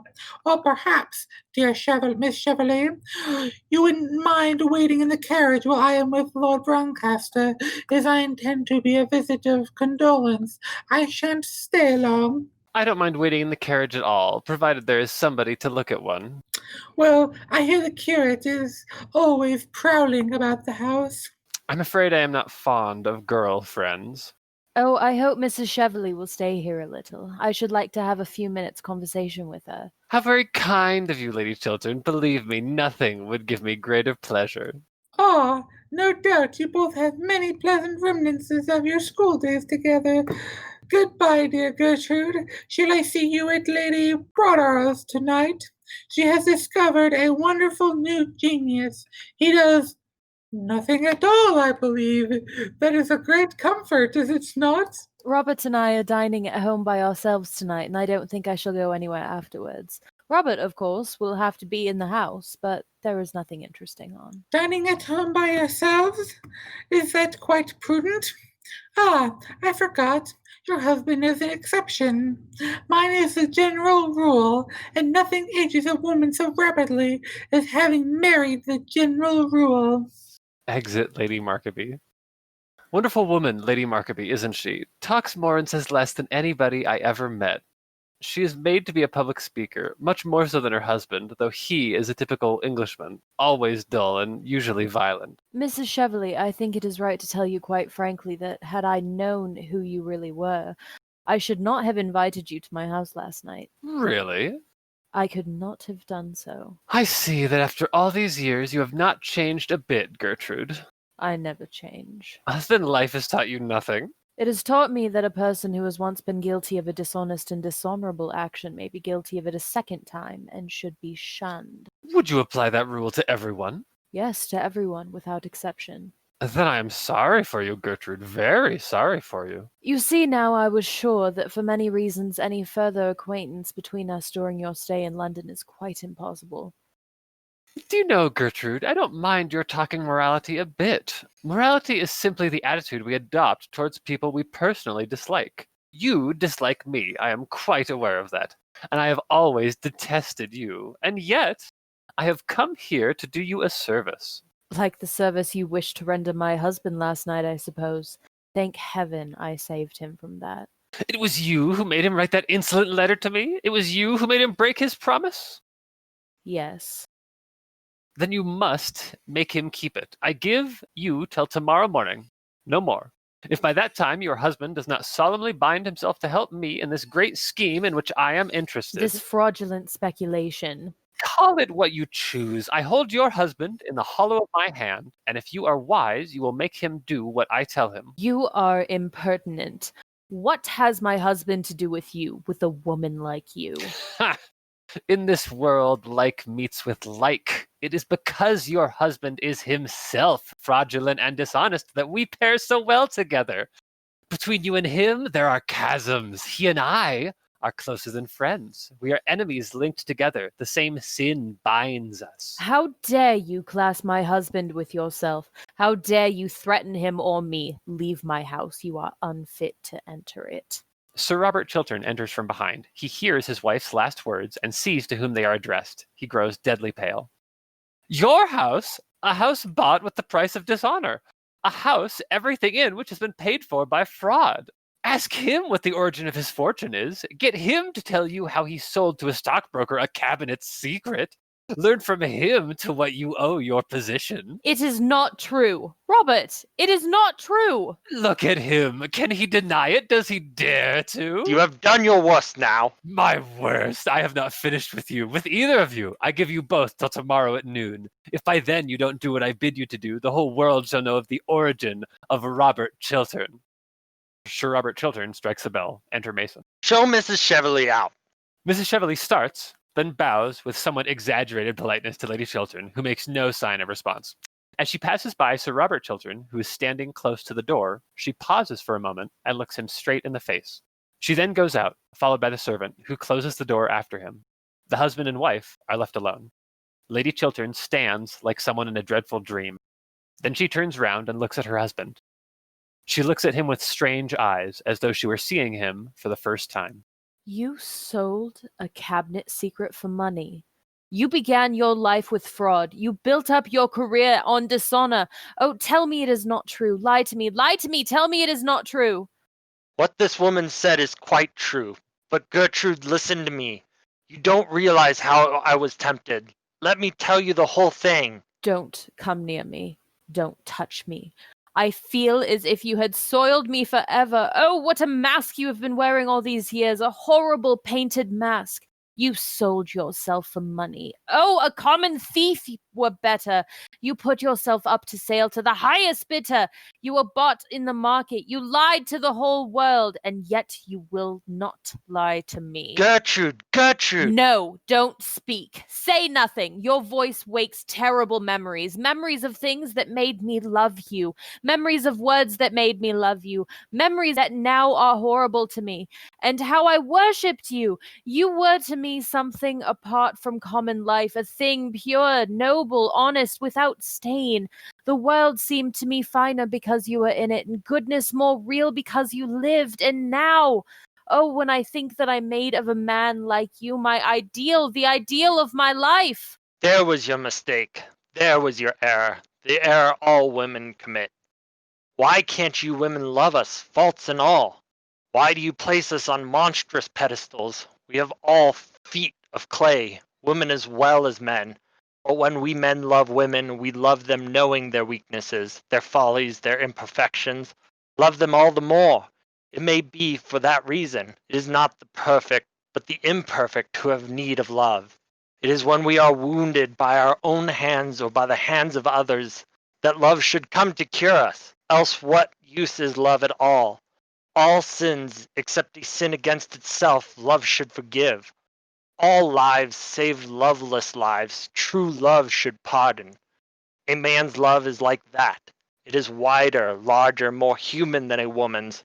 Women think that they are making ideals of men. What they are making of us are false idols merely. You made your false idol of me, and I had not the courage to come down, show you my wounds, tell you my weaknesses. I was afraid that I might lose your love, as I have lost it now. And so, last night you ruined my life for me. Yes, ruined it. What this woman asked of me was nothing compared to what she offered to me. She offered security, peace, stability. The sin of my youth that I had thought was buried rose up in front of me, hideous, horrible, with its hands at my throat. I could have killed it forever, sent it back into its tomb, destroyed its record, burned the one witness against me. You prevented me. No one but you know it. And now what is there before me but public disgrace, ruin, terrible shame, the mockery of the world, a lonely, dishonored life, a lonely, dishonored death it may be some day. Let women make no more ideals of men. Let them not put them on altars and bow before them, or they may ruin other lives as completely as you. You whom I have so widely loved have ruined mine. He passes from the room. Lady Chiltern rushes towards him, but the door is closed when she reaches it. Pale with anguish, bewildered, helpless, she sways like a plant in the water. Her hands, outstretched, seem to tremble in the air like blossoms in the mine. Then she flings herself down beside a sofa and buries her face. Her sobs are like the sobs of a child. Act drop. All right, take 5. Break Yeah, take 5. time.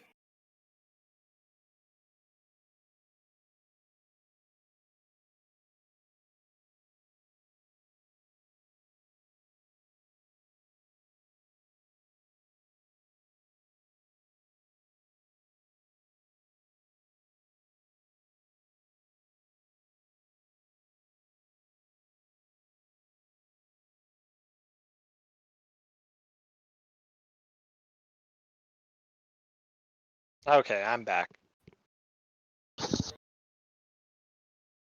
Was so quiet. I never left. Oh my I god. didn't either. You guys just all were so quiet. I got weirded It's out. fucking silent. Like I checked my headphone connections into my computer because I thought it was broken somehow when I got up to get cereal. Hi, Cullen. Bye, y'all. There he is. Love you, Cullen. All right. Yeah, who's Do I- who's our best actor? We need Who's your best? for Phipps. I don't have any parts this next active. You want me to do it, but I don't care. Yeah, go for it. I don't care. Do I have Alec? Yeah, I'm here. I have Kate. Yeah. I have Liz. Hey, what's up? I have Haleigh. Yeah. I have Morgan. Present. I have Jake. What? Wow. All right. Liz, you have the floor. Third act. Scene. The library in Lord Goring's house. Look, I got it that time. An Adam room. On the right is the door leading into the hall. On the left, the door of the smoking room. A pair of folding doors at the back open into the drawing room. The fire is lit. Phipps, the butler, is arranging some newspapers on the writing table. The distinction of Phipps is his impassivity. He has been termed by enthusiasts the ideal butler. The Sphinx is not so incommunicable. He is a mask with a manner. Of his intellectual or emotional life, history knows nothing. He represents the dominance of form. Enter Lord Goring in evening dress with a buttonhole. He is wearing a silk hat and Inverness cape. White gloved, he carries a Louis Seize cane. His are all the delicate fopperies of fashion. One sees that he stands in immediate relation to modern life, makes it indeed, and so masters it. He is the first well-dressed philosopher in the history of thought. Got my second buttonhole for me, Phipps. Yes, my lord. Rather distinguished thing, Phipps. I am the only person of the smallest importance in London at present who wears a buttonhole. Yes, my lord, I have observed that. You see, Phipps, fashion is what one wears oneself. What is unfashionable is what other people wear. Yes, my lord. Just as vulgarity is simply the conduct of other people, Yes, my lord. and falsehoods the truths of other people. Yes, my lord. Other people are quite dreadful. The only possible society is oneself. Yes, my lord. To love oneself is the beginning of a lifelong romance, Phipps. Yes, my lord. Don't think I quite like this buttonhole, Phipps. Makes me look a little too old. Makes me almost in the prime of life, eh, Phipps? I don't observe any alteration in your lordship's appearance. You don't, Phipps? No, my lord. I'm not quite sure. For the future, a more trivial buttonhole, Phipps, on Thursday evenings. I will speak to the florist, my lord. She has had a loss in her family lately, which perhaps accounts for the lack of triviality your lordship complains of in the buttonhole. Extraordinary thing about the lower classes in England. They are always losing their relations. Yes, my lord. They are extremely fortunate in that respect. Any letters, Phipps? 3, my lord. Want my cab round in 20 minutes. Yes, my lord. Phipps, when did this letter arrive? It was brought by hand just after your lordship went to the club. That'll do. Exit Phipps. Lady Chiltern's handwriting on Lady Chiltern's pink note paper.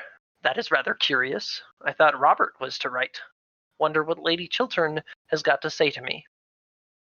I want you. I trust you. I am coming to you. Gertrude. I want you. I trust you. I am coming to you. So she has found out everything. Poor woman, poor woman. But what an hour to call. 10 o'clock. I shall have to give up going to the Berkshires. However, it is always nice to be expected, and not to arrive. I am not expected at the bachelor's, so I shall certainly go there. Well, I will make her stand by her husband. That is the only thing for her to do. That is the only thing for any woman to do. It is the growth of the moral sense in women that makes marriage such a hopeless, one-sided institution. 10 o'clock. She should be here soon. I must tell Phipps I am not into anyone else. Enter Phipps. Lord Caversham. Oh, why will parents always appear at the wrong time? Some extraordinary mistake in nature, I suppose. Enter Lord Caversham. Delighted to see you, my dear father. Take my cloak off. Is it worthwhile, father? Of course it is worthwhile, sir. Which is the most comfortable chair? This one, father. It is the chair I use myself when I have visitors. Thank ye. No draught, I hope, in this room? No, father. Glad to hear it. Can't stand draughts. No draughts at home. Good many breezes, father. Don't understand what you mean. Want to have a serious conversation with you, sir. My dear father, at this hour? Well, sir, it's only 10 o'clock.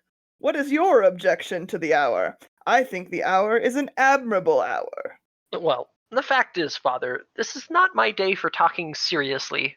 I am very sorry, but it is not my day. What do you mean, sir? During the season, father, I only talk seriously on the first Tuesday in every month from 4 to 7. Well, make it Tuesday, sir. Make it Tuesday. But it is after 7, father, and my doctor says I must not have any serious conversation after 7. It makes me talk in my sleep. Talk in your sleep, sir?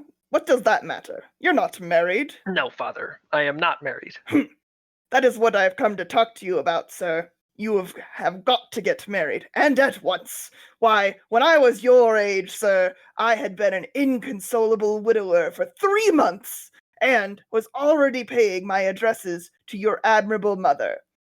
Damn, sir, it is your duty to get married. You can't always be living for pleasure. Every man of position is married nowadays. Bachelors are not fashionable anymore. They are a damaged lot. Too much is known about them. You must get a wife, sir. Look where your friend Sir Robert Chiltern has got by property, hard work, and sensible marriage with a good woman. Why don't you imitate him, sir? Why don't you take him for your model? I think I shall, father. I wish you would, sir. Then I should be happy. At present, I make your mother's life miserable on your account. You are quite heartless, sir. Quite heartless. I hope not, father. And it is high time for you to get married. You are 34 years of age, sir. Yes, father, but I only admit to 32.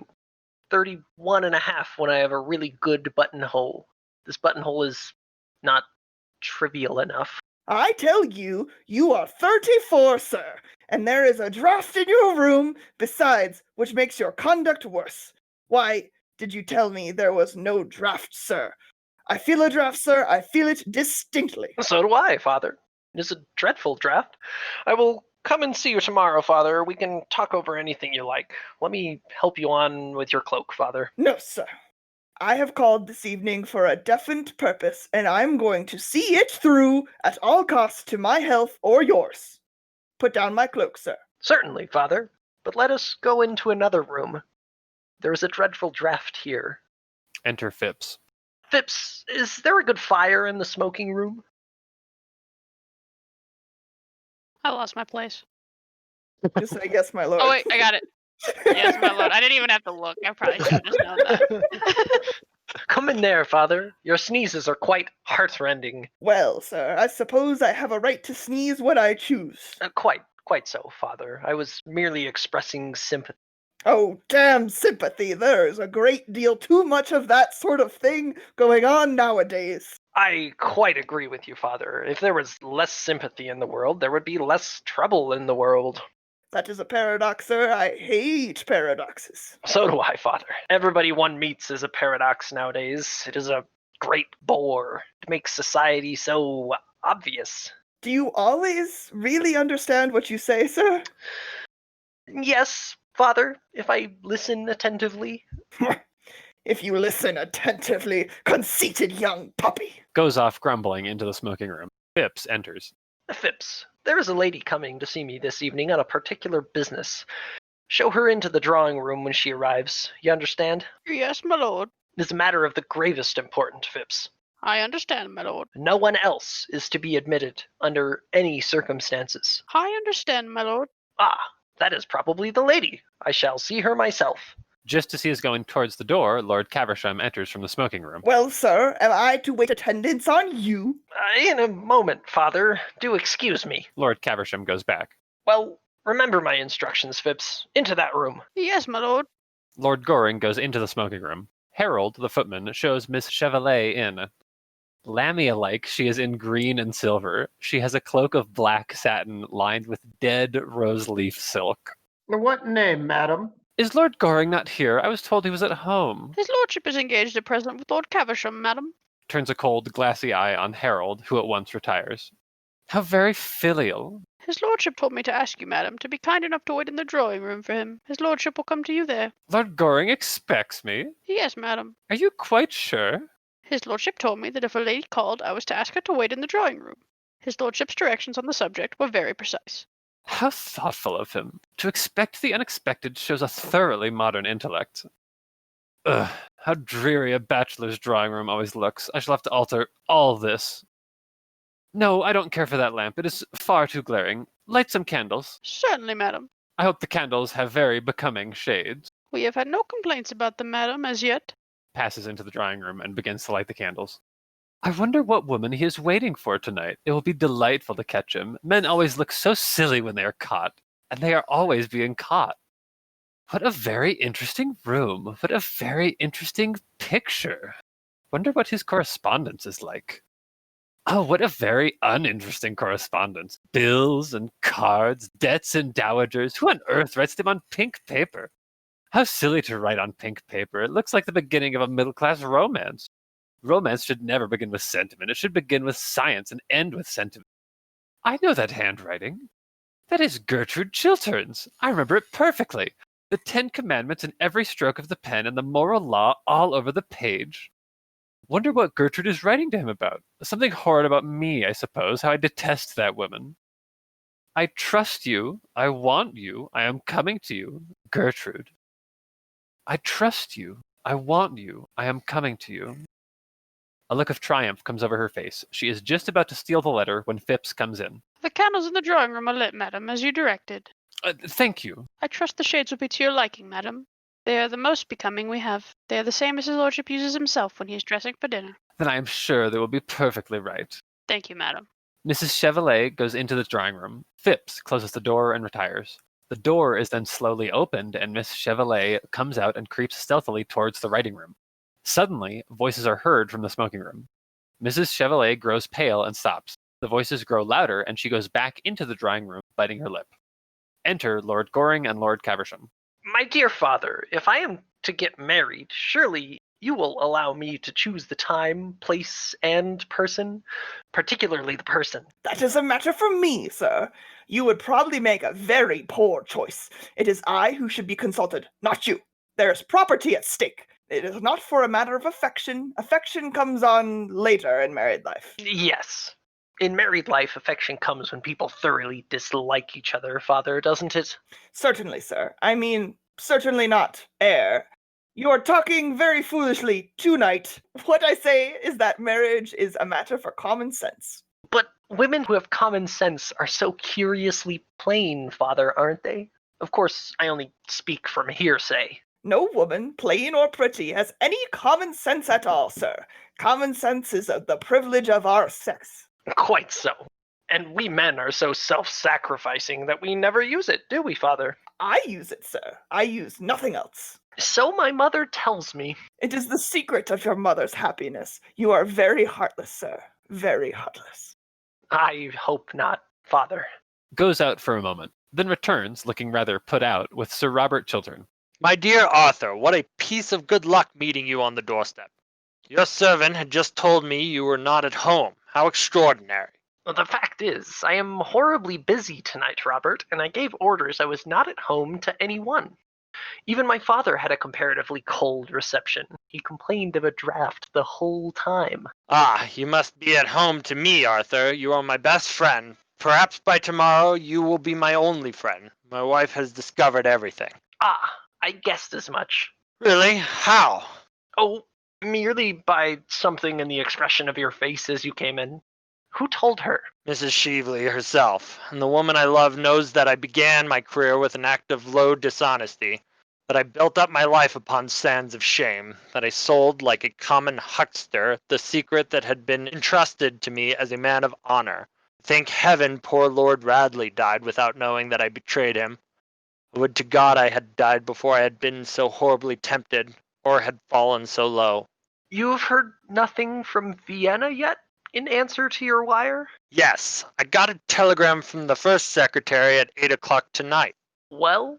Nothing is absolutely known against her. On the contrary, she occupies a rather high position in society.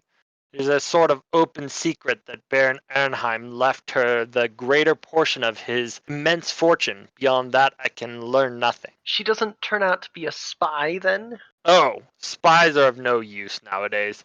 The newspapers do their work instead. And thunderingly well they do it. Arthur, I am parched with thirst. May I ring for something? Some hock and seltzer? Certainly. Let me. Thanks. I don't know what to do, Arthur. I don't know what to do, and you are my only friend. But what a friend you are, the one friend I can trust. I can trust you absolutely, can't I? Enter Phipps. My dear Robert, of course. Oh, bring some hock and seltzer. Yes, my lord. And Phipps! Yes, my lord. Will you excuse me for a moment, Robert? I want to give some directions to my servant. Certainly. When that lady calls, tell her that I am not expected home this evening. Tell her that I have been suddenly called out of town, you understand? The lady's in that room, my lord. He told me to show her into that room, my lord. Ah, you did perfectly right. Exit Phipps. What a mess I am in. No, I think I shall get through it. I'll give her a lecture through the door. Awkward thing to manage, though. Arthur, tell me what I should do. My life seems to have crumbled about me. I am a ship without a rudder and a night without a star. Robert, you love your wife, don't you? I love her more than anything in the world. I used to think ambition the great thing. It is not. Love is the great thing in the world. There is nothing but love, and I love her. But I am defamed in her eyes. I am ignoble in her eyes. There is a wide gulf between us now. She has found me out, Arthur. She has found me out. Has she never in her life done some folly, some indiscretion that you should not forgive your sin? My wife? Never. She does not know what weakness or temptation is. I am of clay like other men. She stands apart as good women do, pitiless in her perfection, cold and stern and without mercy. But I love her, Arthur. We are childless, and I have no one else to love. No one else to love me. Perhaps if God had sent us children, she might have seemed kinder to me. But God has given us a lonely house, and she has cut my heart in two. Don't let us talk of it. I was brutal to her this evening. But I suppose when sinners talk to saints, they are brutal always. I said to her things that were hideously true on my side, from my standpoint, from the standpoint of men. But don't let us talk of that. Your wife will forgive you. Perhaps at this moment she is forgiving you. She loves you, Robert. Why should she not forgive? God grant it. God grant it. But there is something more I have to tell you, Arthur. Enter Phipps with drinks. Hawk and seltzer, sir. Thank you. Is your carriage here, Robert? No, I walked from the club. Sir Robert will take my cab, Phipps. Yes, my lord. Exit. Robert, you don't mind my sending you away? Arthur, you must let me stay for 5 minutes. I have made up my mind what I am going to do tonight in the house. The debate on the Argentine Canal is to begin at 11. A chair falls in the drawing room. What is that? Nothing. I heard a chair fall in the next room. Someone has been listening. No, there is no one there. There is someone. There are lights in the room, and the door is ajar. Someone has been listening to every secret of my life. Arthur, what does this mean? Robert, you are excited, unnerved. I tell you, there is no one in that room. Sit down, Robert. Do you give me your word there is no one there? Yes. Your word of honor? Yes. Arthur, let me see for myself. No. If there's no one there, why should I not look in that room? Arthur, you must let me go into that room and satisfy myself. Let me know that no eavesdropper has heard my life's secret. Arthur, you don't realize what I am going through. Robert, this must stop. I have told you that there is no one in that room. That is enough. It is not enough. I insist on going into that room. You have told me there is no one there, so what reason can you have for refusing me? For God's sake, don't. There is someone there. Someone whom you must not see. Ah, I thought so. I forbid you to enter that room. Stand back. My life is at stake, and I don't care who is there. I will know who it is to whom I have told my secret and my shame. Great heavens. His own wife. Sir Robert Chiltern comes back with a look of scorn and anger on his face. What explanation have you to give me for the presence of that woman here? Robert, I swear to you on my honor that that lady is stainless and guiltless of all offense towards you. She is a vile and infamous thing. Don't say that, Robert. It was for your sake she came here. It was to try and save you. She came here. She loves you and no one else. You are mad. What have I to do with her intrigues with you? Let her remain your mistress. You are well suited to each other. She corrupt and shameful, you false as a friend, treacherous as an enemy even. It's not true, Robert. Before heaven, it's not true. In her presence and in yours, I will explain all. Let me pass, sir. You have lied enough upon your word of honor. Sir Robert Chiltern goes out. Lord Goring rushes to the door of the drawing room when Mrs. Cheveley comes out, looking radiant and much amused. Good evening, Lord Goring. Mrs. Cheveley! Great heavens! May I ask what you were doing in my drawing room? Merely listening. I have a perfect passion for listening through keyholes. One always hears such wonderful things through them. Doesn't that sound rather like tempting Providence? Oh, surely Providence can resist temptation by this time. I am glad you have called. I am going to give you some good advice. Oh, pray don't. One should never give a woman anything that she can't wear in the evening. I see you're quite as wileful as you used to be. Far more. I have greatly improved. I have had much more experience. Too much experience is a dangerous thing. Pray, have a cigarette. Half the pretty women in London smoke cigarettes. Personally, I prefer the other half. Thanks, I never smoke. My dressmaker wouldn't like it, and a woman's first duty in life is to her dressmaker, isn't it? What the second duty is, no one has yet discovered. You have come here to sell me Robert Chiltern's letter, haven't you? To offer it to you on conditions. How did you guess that? Because you haven't mentioned the subject. Have you got it with you? Oh, no. A well-made dress has no pockets. What is your price for it? How absurdly English you are. The English think that a checkbook can solve every problem in life. Why, my dear Arthur, I have very much more money than you have, and quite as much as Robert Chiltern has got hold of. Money is not what I want. What do you want then, Mrs. Cheveley? Why don't you call me Laura? I don't like the name. You used to adore it. Yes, that's why. Arthur, you loved me once, Yes, and you asked me to be your wife. that was the most natural result of my loving you. And you threw me over because you saw, or said you saw, poor old Lord Mortlake trying to have a violent flirtation with me in the conservatory at Tenby. I am under the impression that my lawyer settled that matter with you on certain terms, dictated by yourself. At that time, I was poor. You were rich. Quite so. That is why you pretended to love me. Poor old Lord Mortlake, who had only two topics of conversation, his gout and his wife. I never could quite make out which of those two he was talking about. He used the most horrible language about them both. Well, you were silly, Arthur. Why, Lord Mortlake was never anything more to me than an amusement. One of those utterly tedious amusements one only finds at an English country house on an English country Sunday. I don't think anyone at all morally responsible for what he or she does at an English country house. Yes, I know lots of people think that. I loved you, Arthur. My dear Mrs. Cheveley, you have always been far too clever to know anything about love. I did love you, and you loved me. You know you loved me, and love is a very wonderful thing. I suppose that when a man has once loved a woman, he will do anything for her except continue to love her. Yes, except that. I am tired of living abroad. I want to come back to London. I want to have a charming house here. I want to have a salon. If one could only teach the English how to talk and the Irish how to listen, society here would be quite civilized. Besides, I've arrived at the romantic stage. When I saw you last night at the Chilterns', I knew you were the only person I had ever cared for, if I ever cared for anybody, Arthur. And so, on the morning of the day you marry me, I will give you Robert Chiltern's letter. That is my offer. I will give it to you now, if you promise to marry me. Now? Tomorrow. Are you really serious? Yes, quite serious. I should make you a very bad husband. Oh, I don't mind bad husbands. I have had two. They amused me immensely. You mean that you amused yourself immensely, don't you? What do you know about my married life? Nothing. But I can read it like a book. What book? The Book of Numbers. Do you think it is quite charming of you to be so rude to a woman in your own house? In the case of very fascinating women, sex is a challenge, not a defense. I suppose that is meant for a compliment. My dear Arthur, women are never disarmed by compliment. Men always are. That is the difference between the two sexes.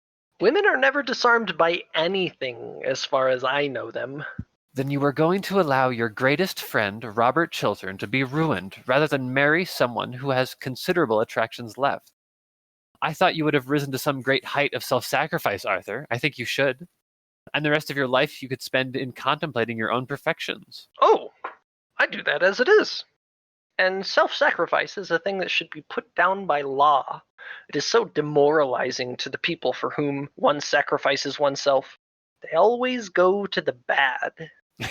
As if anything could demoralize Robert Chiltern. You seem to forget that I know his real character. What you know about him is not his real character. It was an act of folly done in his youth.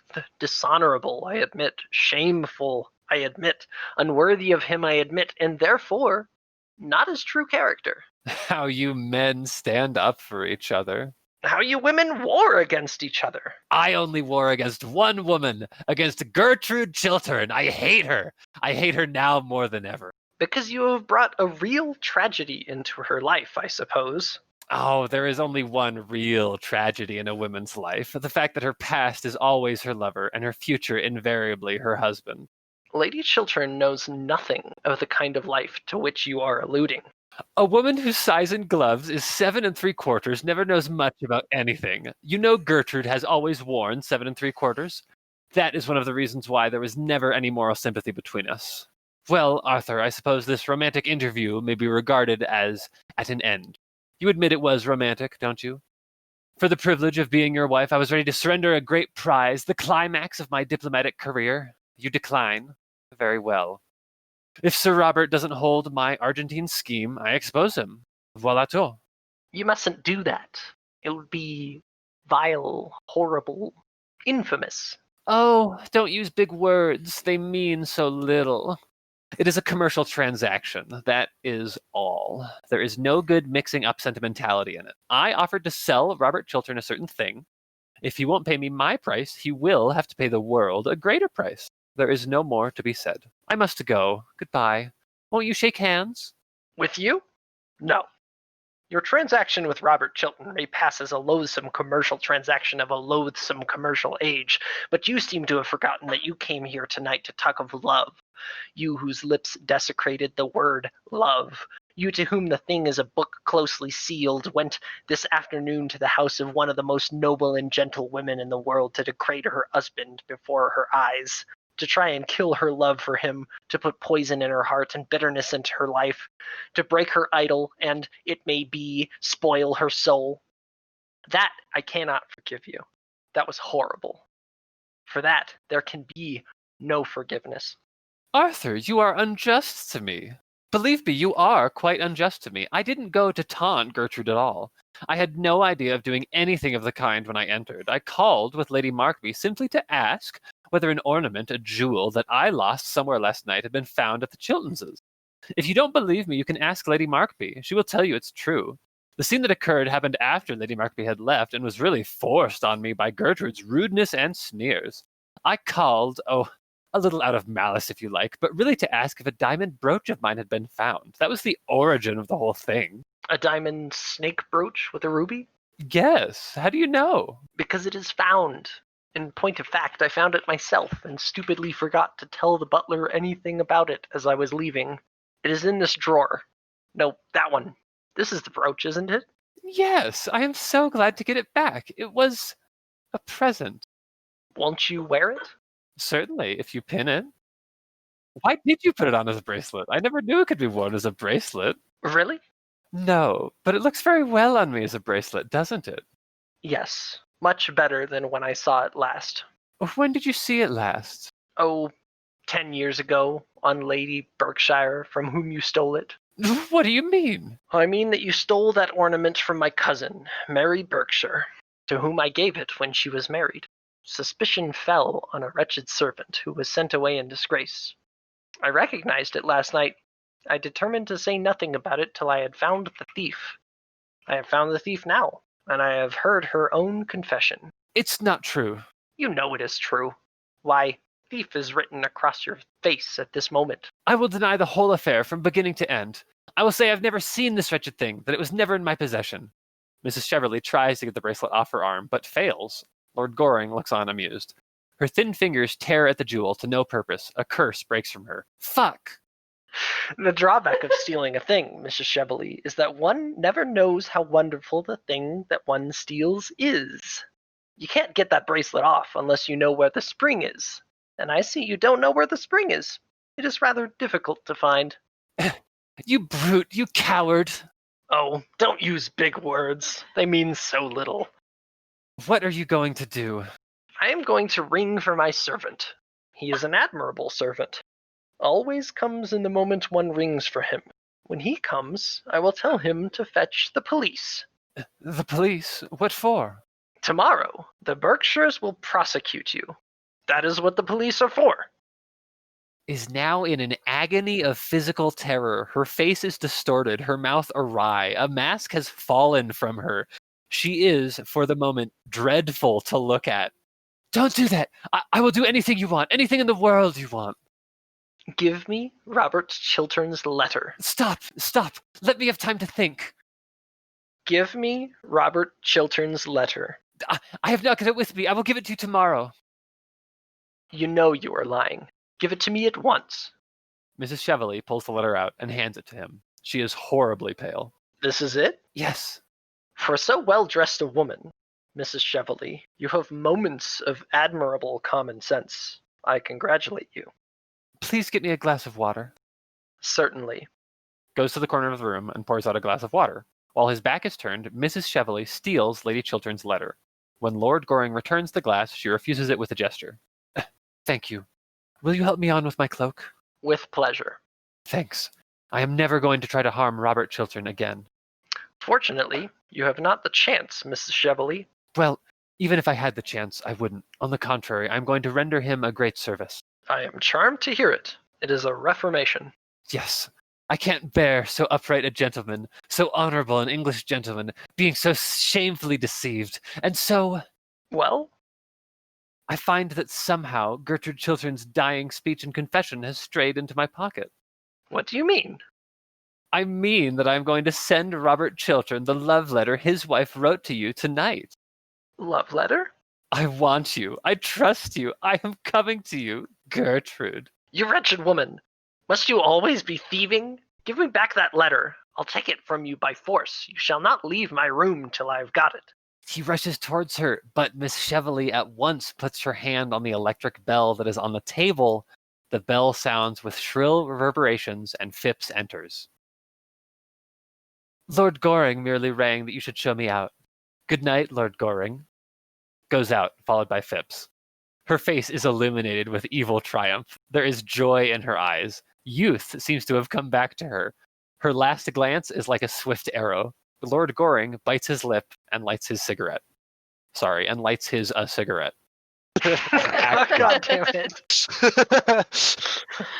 I didn't even... Who edited this shit? Yeah, why are there so many random typos? Fourth act. Scene. Same as Act 2. Whatever that was. Okay, wait, I need to blow my nose. Okay, fine. Blow your nose. Morgan, it's called a cruel eye raid. I think Act 2 is at the Chilterns, what a main entrance or whatever. All right. I could scroll up and check. No, don't. I don't want you to. If fucking Oscar Wilde wanted us to know, he should have written it again. Piece of shit. Okay. Anyway. Lord Goring is standing by the fireplace with his hands in his pockets. He is looking rather bored. It is a great nuisance. I can't find anyone in this house to talk to, and I am full of interesting information. I feel like the latest edition of something or other. Enter servant. Sir Robert is still at the Foreign Office, my lord. Lady Chiltern not down yet? Her ladyship has not yet left her room. Miss Chiltern has just come in from riding. Ah, that is something. Lord Caversham has been waiting some time in the library for Sir Robert. I told him your lordship was here. Thank you. Would you kindly tell him I've gone? I shall do so, my lord. Exit servant. Really, I don't want to meet my father 3 days running. It is a great deal too much excitement for any son. I hope to goodness he won't come up. Father should be neither seen nor heard. That is the only proper basis for family life. Mothers are different. Mothers are darling. Enter Lord Caversham. Well, sir, what are you doing here? Wasting your time as usual, I suppose. My dear father, when one pays a visit, it is for the purpose of wasting other people's time, not one's own. Have you been thinking over what I spoke to you about last night? I have been thinking about nothing else. Engaged to be married yet? Not yet, but I hope to be before lunchtime. You can have till dinner time if it would be of any convenience to you. Thanks awfully, but I think I'd sooner be engaged before lunch. Never know when you're serious or not. Neither do I, father. I suppose you've read the Times this morning? The Times? Certainly not. I only read the Morning Post. All that one should know about modern life is where the duchesses are. Anything else is quite demoralizing. Do you mean to say you have not read the Times leading article on Robert Chiltern's career? Good heavens, no. What does it say? What should it say, sir? Everything complimentary, of course. Chiltern's speech last night on the Argentine Canal scheme was one of the finest pieces of oratory ever delivered in the House since Canning. Ah, never heard of Canning. Never wanted to. And did Chiltern uphold the scheme?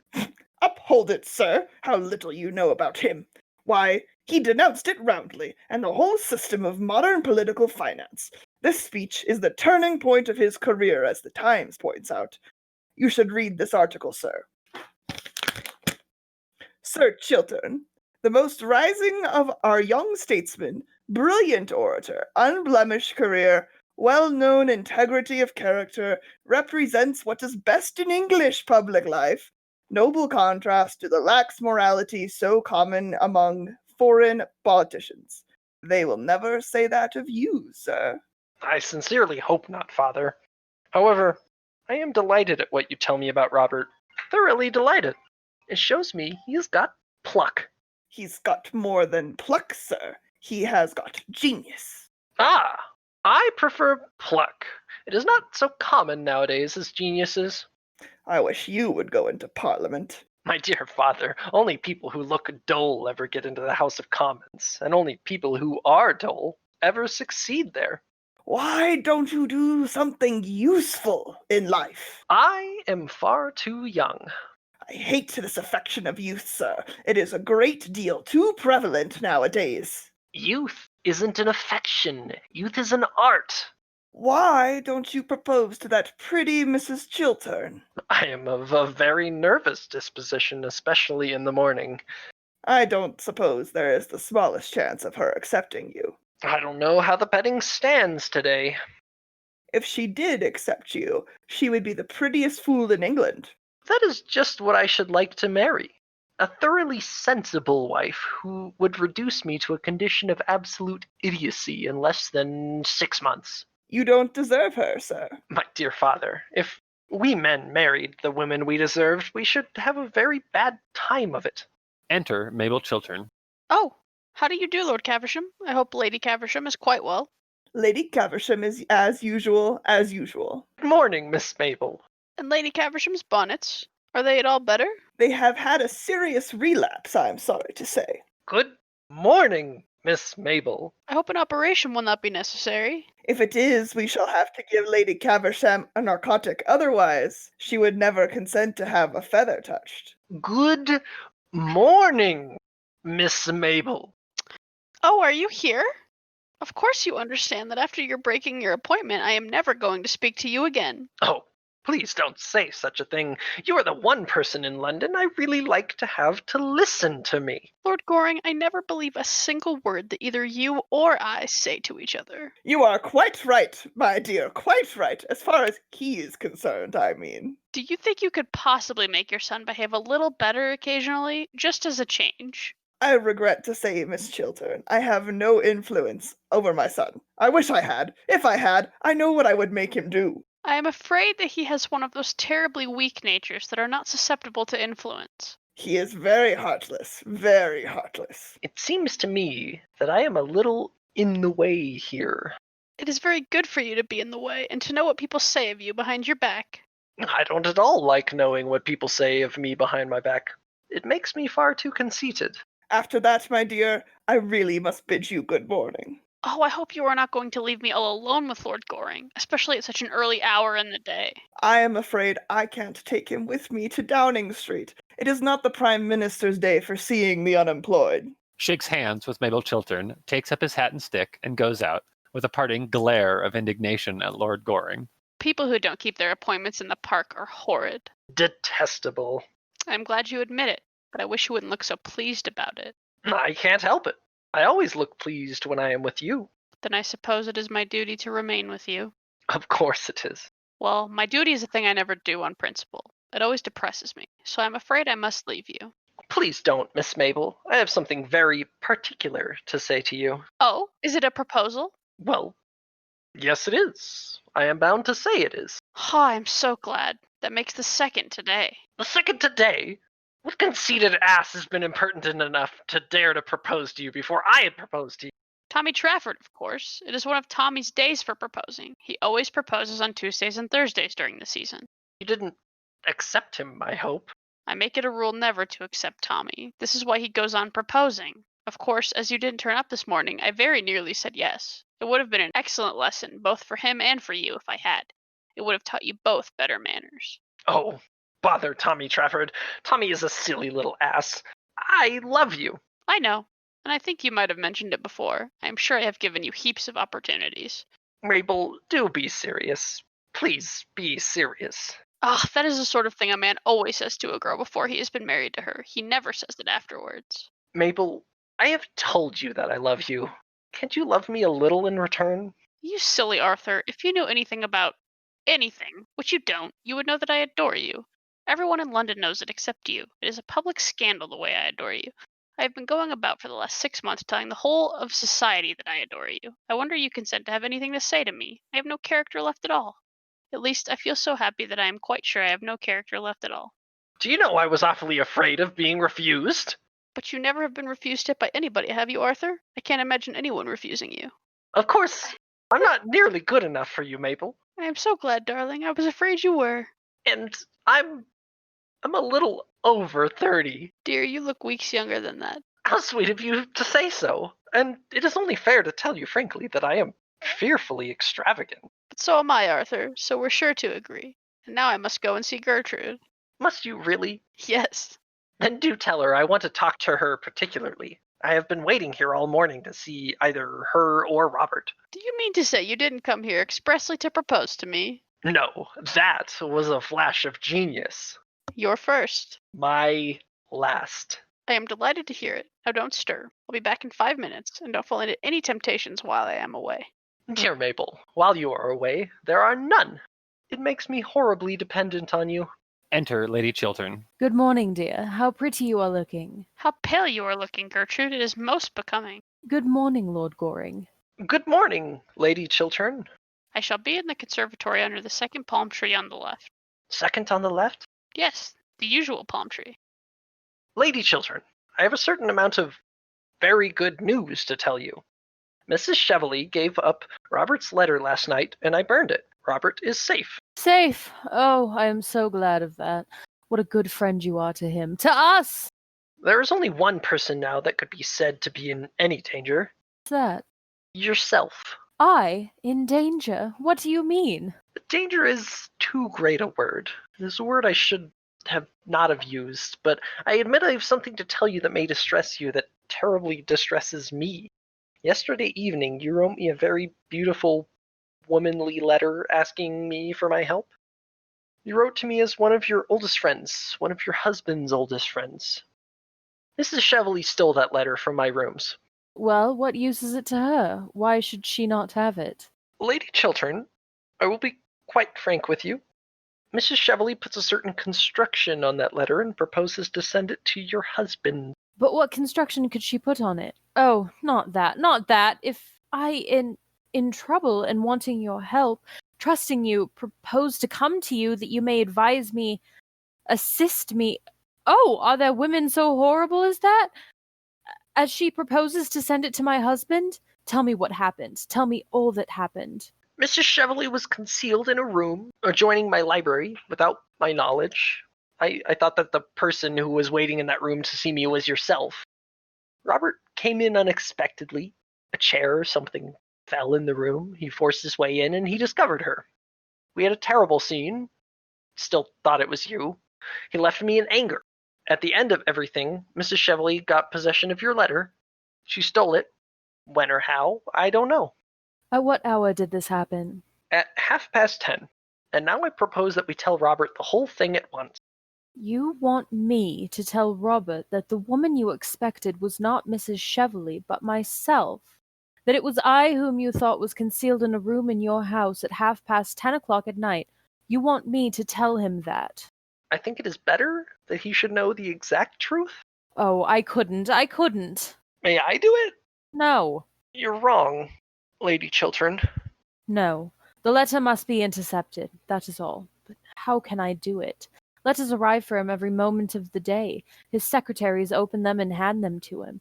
I dare not ask the servants to bring me his letters. It would be impossible. Oh, why don't you tell me what to do? Pray be calm, Lady Chiltern, and answer the questions I am going to put to you. You said his secretaries open his letters? Yes. Who is with him today? Mr. Trafford, isn't it? No, Mr. Montford, I think. You can trust him? Oh, how do I know? He would do what you asked him, wouldn't he? I think so. Your letter was on pink paper. He could recognize it without reading it, couldn't he, by the color? I suppose so.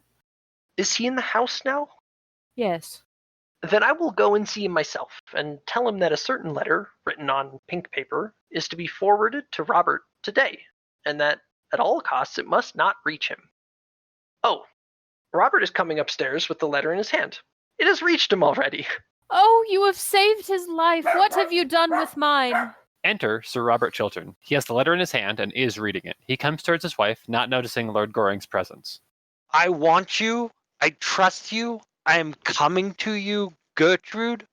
Oh, my love, is this true? Do you indeed trust me and want me? If so, it was for me to come to you, not for you to write of coming to me. This letter of yours, Gertrude, makes me feel that nothing that the world may do can hurt me now. You want me, Gertrude? Lord Goring, unseen by Sir Robert Chiltern, makes an imploring sign to Lady Chiltern to accept the situation and Sir Robert's error. Yes. You trust me, Gertrude? Yes. Oh, why did you not add you loved me? Because I loved you. Lord Goring passes into the conservatory.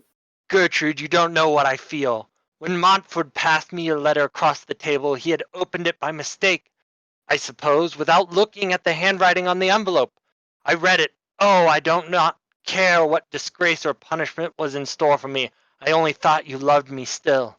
There is no disgrace in store for you, nor any public shame. Mrs. Cheveley has handed over to Lord Goring the document that was in her possession, and he has destroyed it. Are you sure of this, Gertrude? Yes, Lord Goring just told me. Then I am safe. Oh, what a wonderful thing to be safe. For 2 days I have been in terror. I am safe now. How did Arthur destroy my letter? Tell me. He burned it. I wish I had seen that one sin of my youth burning to ashes. How many men there are in modern life who would like to see their past burning to white ashes before them.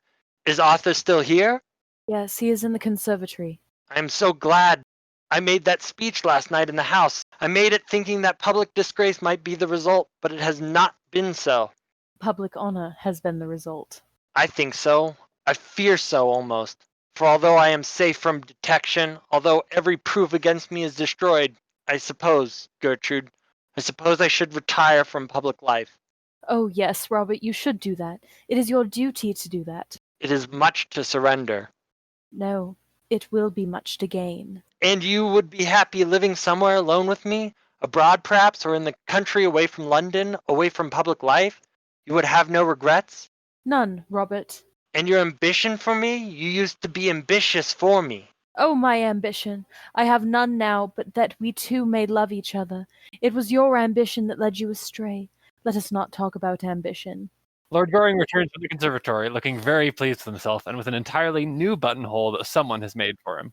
Arthur, I have to thank you for what you have done for me. I don't know how I can repay you. My dear fellow, I'll tell you at once. At the present moment, under the usual palm tree, in the conservatory, Enter Mason. Lord Caversham. that admirable father of mine really makes a habit of turning up at the wrong moment. It is very heartless of him, very heartless indeed. Enter Lord Caversham. Mason goes out. Good morning, Lady Chiltern. Warmest congratulations to you, Chiltern, on your brilliant speech last night. I have just left the Prime Minister, and you are to have the vacant seat in the cabinet. A seat in the cabinet? Yes, here is the Prime Minister's letter. A seat in the cabinet? Certainly, and you well deserve it too. You have got what we all want so much in political life nowadays: high character, high moral tone, high principles. Everything that you have not got, sir, and will never have. I don't like principles, father. I prefer prejudices. Sir Robert Chiltern is on the brink of accepting the Prime Minister's offer when he sees his wife looking at him with her clear, candid eyes. He then realizes that it is impossible. Cannot accept this offer, Lord Caversham. I have made up my mind to decline it. Decline it, sir!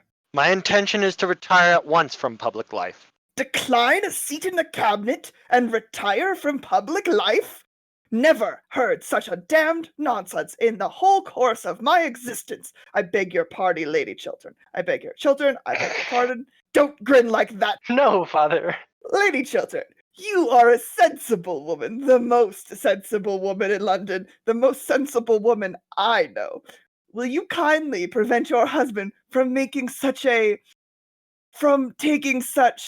Will you kindly do that, Lady Chiltern? I think my husband is right in his determination, Lord Caversham. I approve of it. You approve of it? Good heavens! I admire him for it. I admire him immensely for it. I have never admired him so much before. He is finer than even I thought him. You will go and write your letter to the Prime Minister now, won't you? Don't hesitate about it, Robert. Suppose I had better write it at once. Such offers are not repeated. I will ask you to excuse me for a moment, Lord Caversham. I may come with you, Robert, may I not? Yes, Gertrude. Lady Chiltern goes out with him. What is the matter with this family? Something wrong here, eh? Idiocy? Hereditary? I suppose both of them too. Wife as well as husband? Very sad indeed. And they are not an old family. Can't understand. It is not idiocy, father, I assure you. What is it then, sir? Well, it is what is called nowadays a high moral tone, father. That is all. Hate these new-fangled names. Same thing as we used to call idiocy 50 years ago. Shan't stay in this house any longer. Oh, just go in here for a moment, father. Third palm tree to the left. The usual palm tree. What, sir? I beg your pardon, father. I forgot. The conservatory, father. The conservatory. There is someone there I want you to talk to. What about, sir? About me, father. Not a subject on which eloquence is possible. No, father, but the lady is like me. She doesn't care much for eloquence in others. She thinks it a little loud. Lord Caversham goes out into the conservatory. Lady Chiltern enters. Lady Chiltern, why are you playing Mrs. Cheveley's cards? I don't understand you. Mrs. Cheveley made an attempt to ruin your husband, either to drive him from public life or to make him adopt a dishonorable position from the latter tragedy you saved him. The former you are now thrusting on him. Why should you do him the wrong Mrs. Cheveley tried to do and failed? Lord Goring? Lady Chiltern, allow me. You wrote me a letter last night in which you said you trusted me and wanted my help. Now is the moment when you really want my help. Now is the time when you have got to trust me, to trust in my counsel and judgment. You love Robert. Do you want to kill his love for you? What sort of existence will he have if you rob him of the fruits of his ambition? If you take him from the splendor of a great political career? If you close the doors of public life against him? If you condemn him to sterile failure, he who is made for triumph and success? Women are not meant to judge us, but to forgive us when we need forgiveness. Pardon not punishment is their mission. Why should you scourge him with rods for a sin done in his youth before he knew you, before he knew himself? A man's life is of more value than a woman's. It has larger issues, wider scope, greater ambitions. A woman's life revolves in curves of emotions. It is upon lines of intellect that a man's life progresses. Don't make any terrible mistake, Lady Chiltern. A woman who can keep a man's love and love him in return has done all the world wants of women, or should want of them. But it is my husband himself who wishes to retire from public life. He feels it is his duty. It was he who first said so. Rather than lose your love, Robert would do anything, wreck his whole career, as he is on the brink of doing now. He is making for you a terrible sacrifice. Take my advice, Lady Chiltern, and do not accept a sacrifice so great. If you do, you will live to repent it bitterly. We men and women are not made to accept such sacrifices from each other. We are not worthy of them. Besides, Robert has been punished enough. We have Both been punished. I set him up too high. Do not, for that reason, set him down now too low. If he has fallen from his altar, do not thrust him into the mire. Failure to Robert would be the very mire of shame. Power is his passion. He would lose everything, even his power to feel love. Your husband's life is at this moment in your hands. Your husband's love is in your hands. Don't mar both for him. Enter Sir Robert Chiltern. Gertrude, here is the draft of my letter. Shall I read it to you? Let me see it. Sir Robert hands her the letter. She reads it and then, with a gesture of passion, tears it up. What are you doing? A man's life is of more value than a woman's. It has larger issues, wider scope, greater ambitions. Our lives revolve in curves of emotions. It is upon lines of intellect that a man's life progresses. I have just learnt this, and much else with it from Lord Goring, and I will not spoil your life for you, nor see you spoil it as a sacrifice to me, a useless sacrifice. Gertrude, Gertrude! You can forget. Men easily forget, and I forgive. That is how women help the world. I see that now. My wife, my wife! Arthur, it seems that I am always to be in your debt. Oh, dear no, Robert. Your debt is to Lady Chiltern, not to me. I owe you much, and now tell me what you were going to ask me just now as Lord Caversham came in. Robert, you are your sister's guardian, and I want your consent to my marriage with her. That is all. Oh, I am so glad. I am so glad. Thank you, Lady Chiltern. My sister to be your wife? Yes. Arthur, I am very sorry, but the thing is quite out of the question. I have to think of Mabel's future happiness, and I don't think her happiness would be safe in your hands. I cannot have her sacrificed. Sacrificed? Yes, utterly sacrificed. Loveless marriages are horrible. But there is one thing worse than an absolutely loveless marriage, a marriage in which there is love, but on one side only. Faith, but on one side only. Devotion, but on one side only. In which of the two hearts one is sure to be broken. But I love Mabel. No other woman has any place in my life. Robert, if they love each other, why should they not be married? Arthur cannot bring Mabel the love that she deserves. What reason have you for saying that? Do you really require me to tell you? Certainly, I do. As you choose. When I called on you yesterday evening, I found Mrs. Cheveley concealed in your rooms. It was between 10 and 11 o'clock at night. I do not wish to say anything more. Your relations with Mrs. Cheveley have, as I said to you last night, nothing whatsoever to do with me. I know you were engaged to be married to her once. Fascination she exercised over you then seems to have returned. You spoke to me last night of her as of a woman pure and stainless, a woman whom you respected and honored. That may be so, but I cannot give my sister's life into your hands. It would be wrong of me. It would be unjust, infamously unjust to her.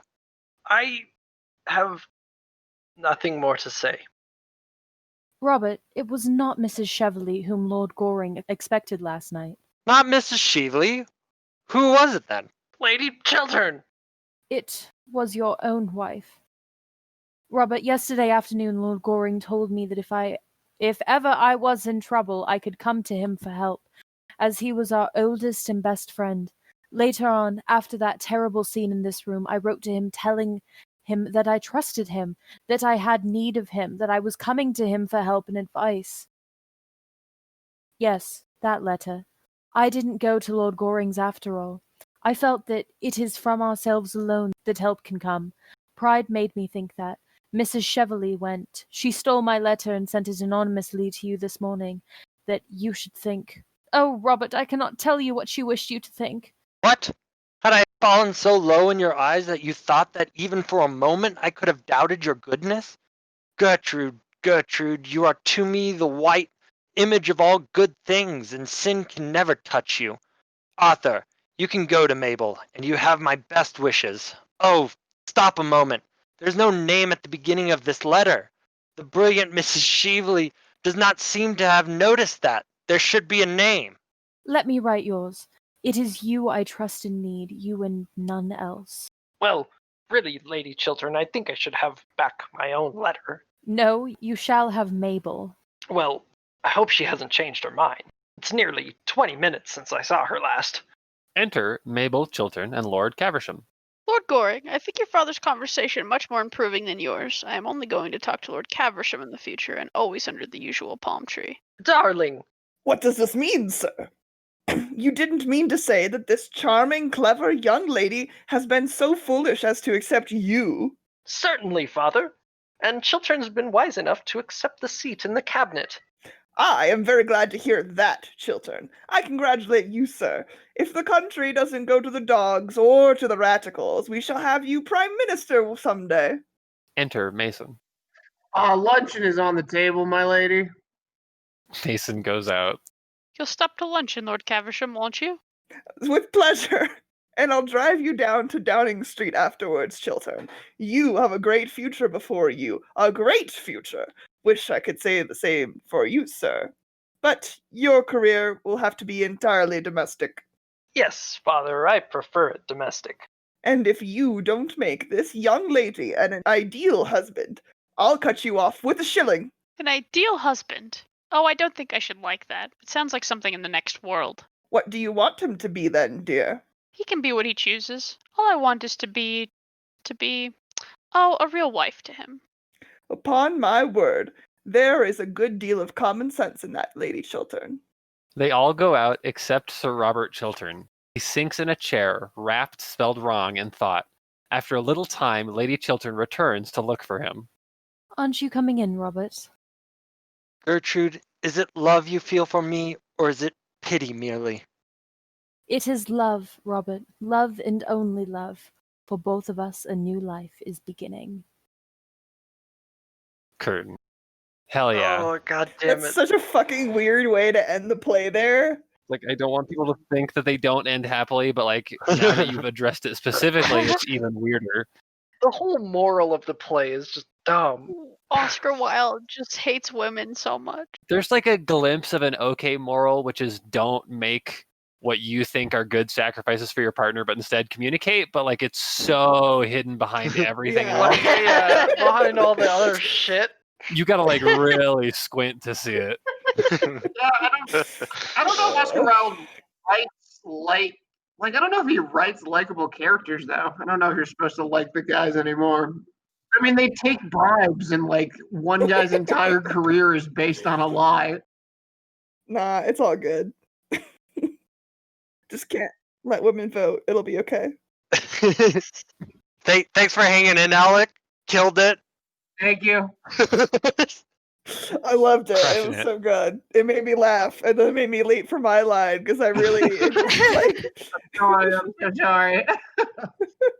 It's always the best if you can mess somebody up by making them laugh so they can't do their line. That's like the dream. Especially when you've been given so few lines to work with. Yeah. All about the timing, you know. No small roles. No you know? small roles. Oh, so funny. Well, thanks, guys. All right, I'm gonna jump off. We're puppy sitting at the moment, so puppy just got Aw. Hell yeah. All right, sounds good. it. All right, later, y'all. See ya. Peace.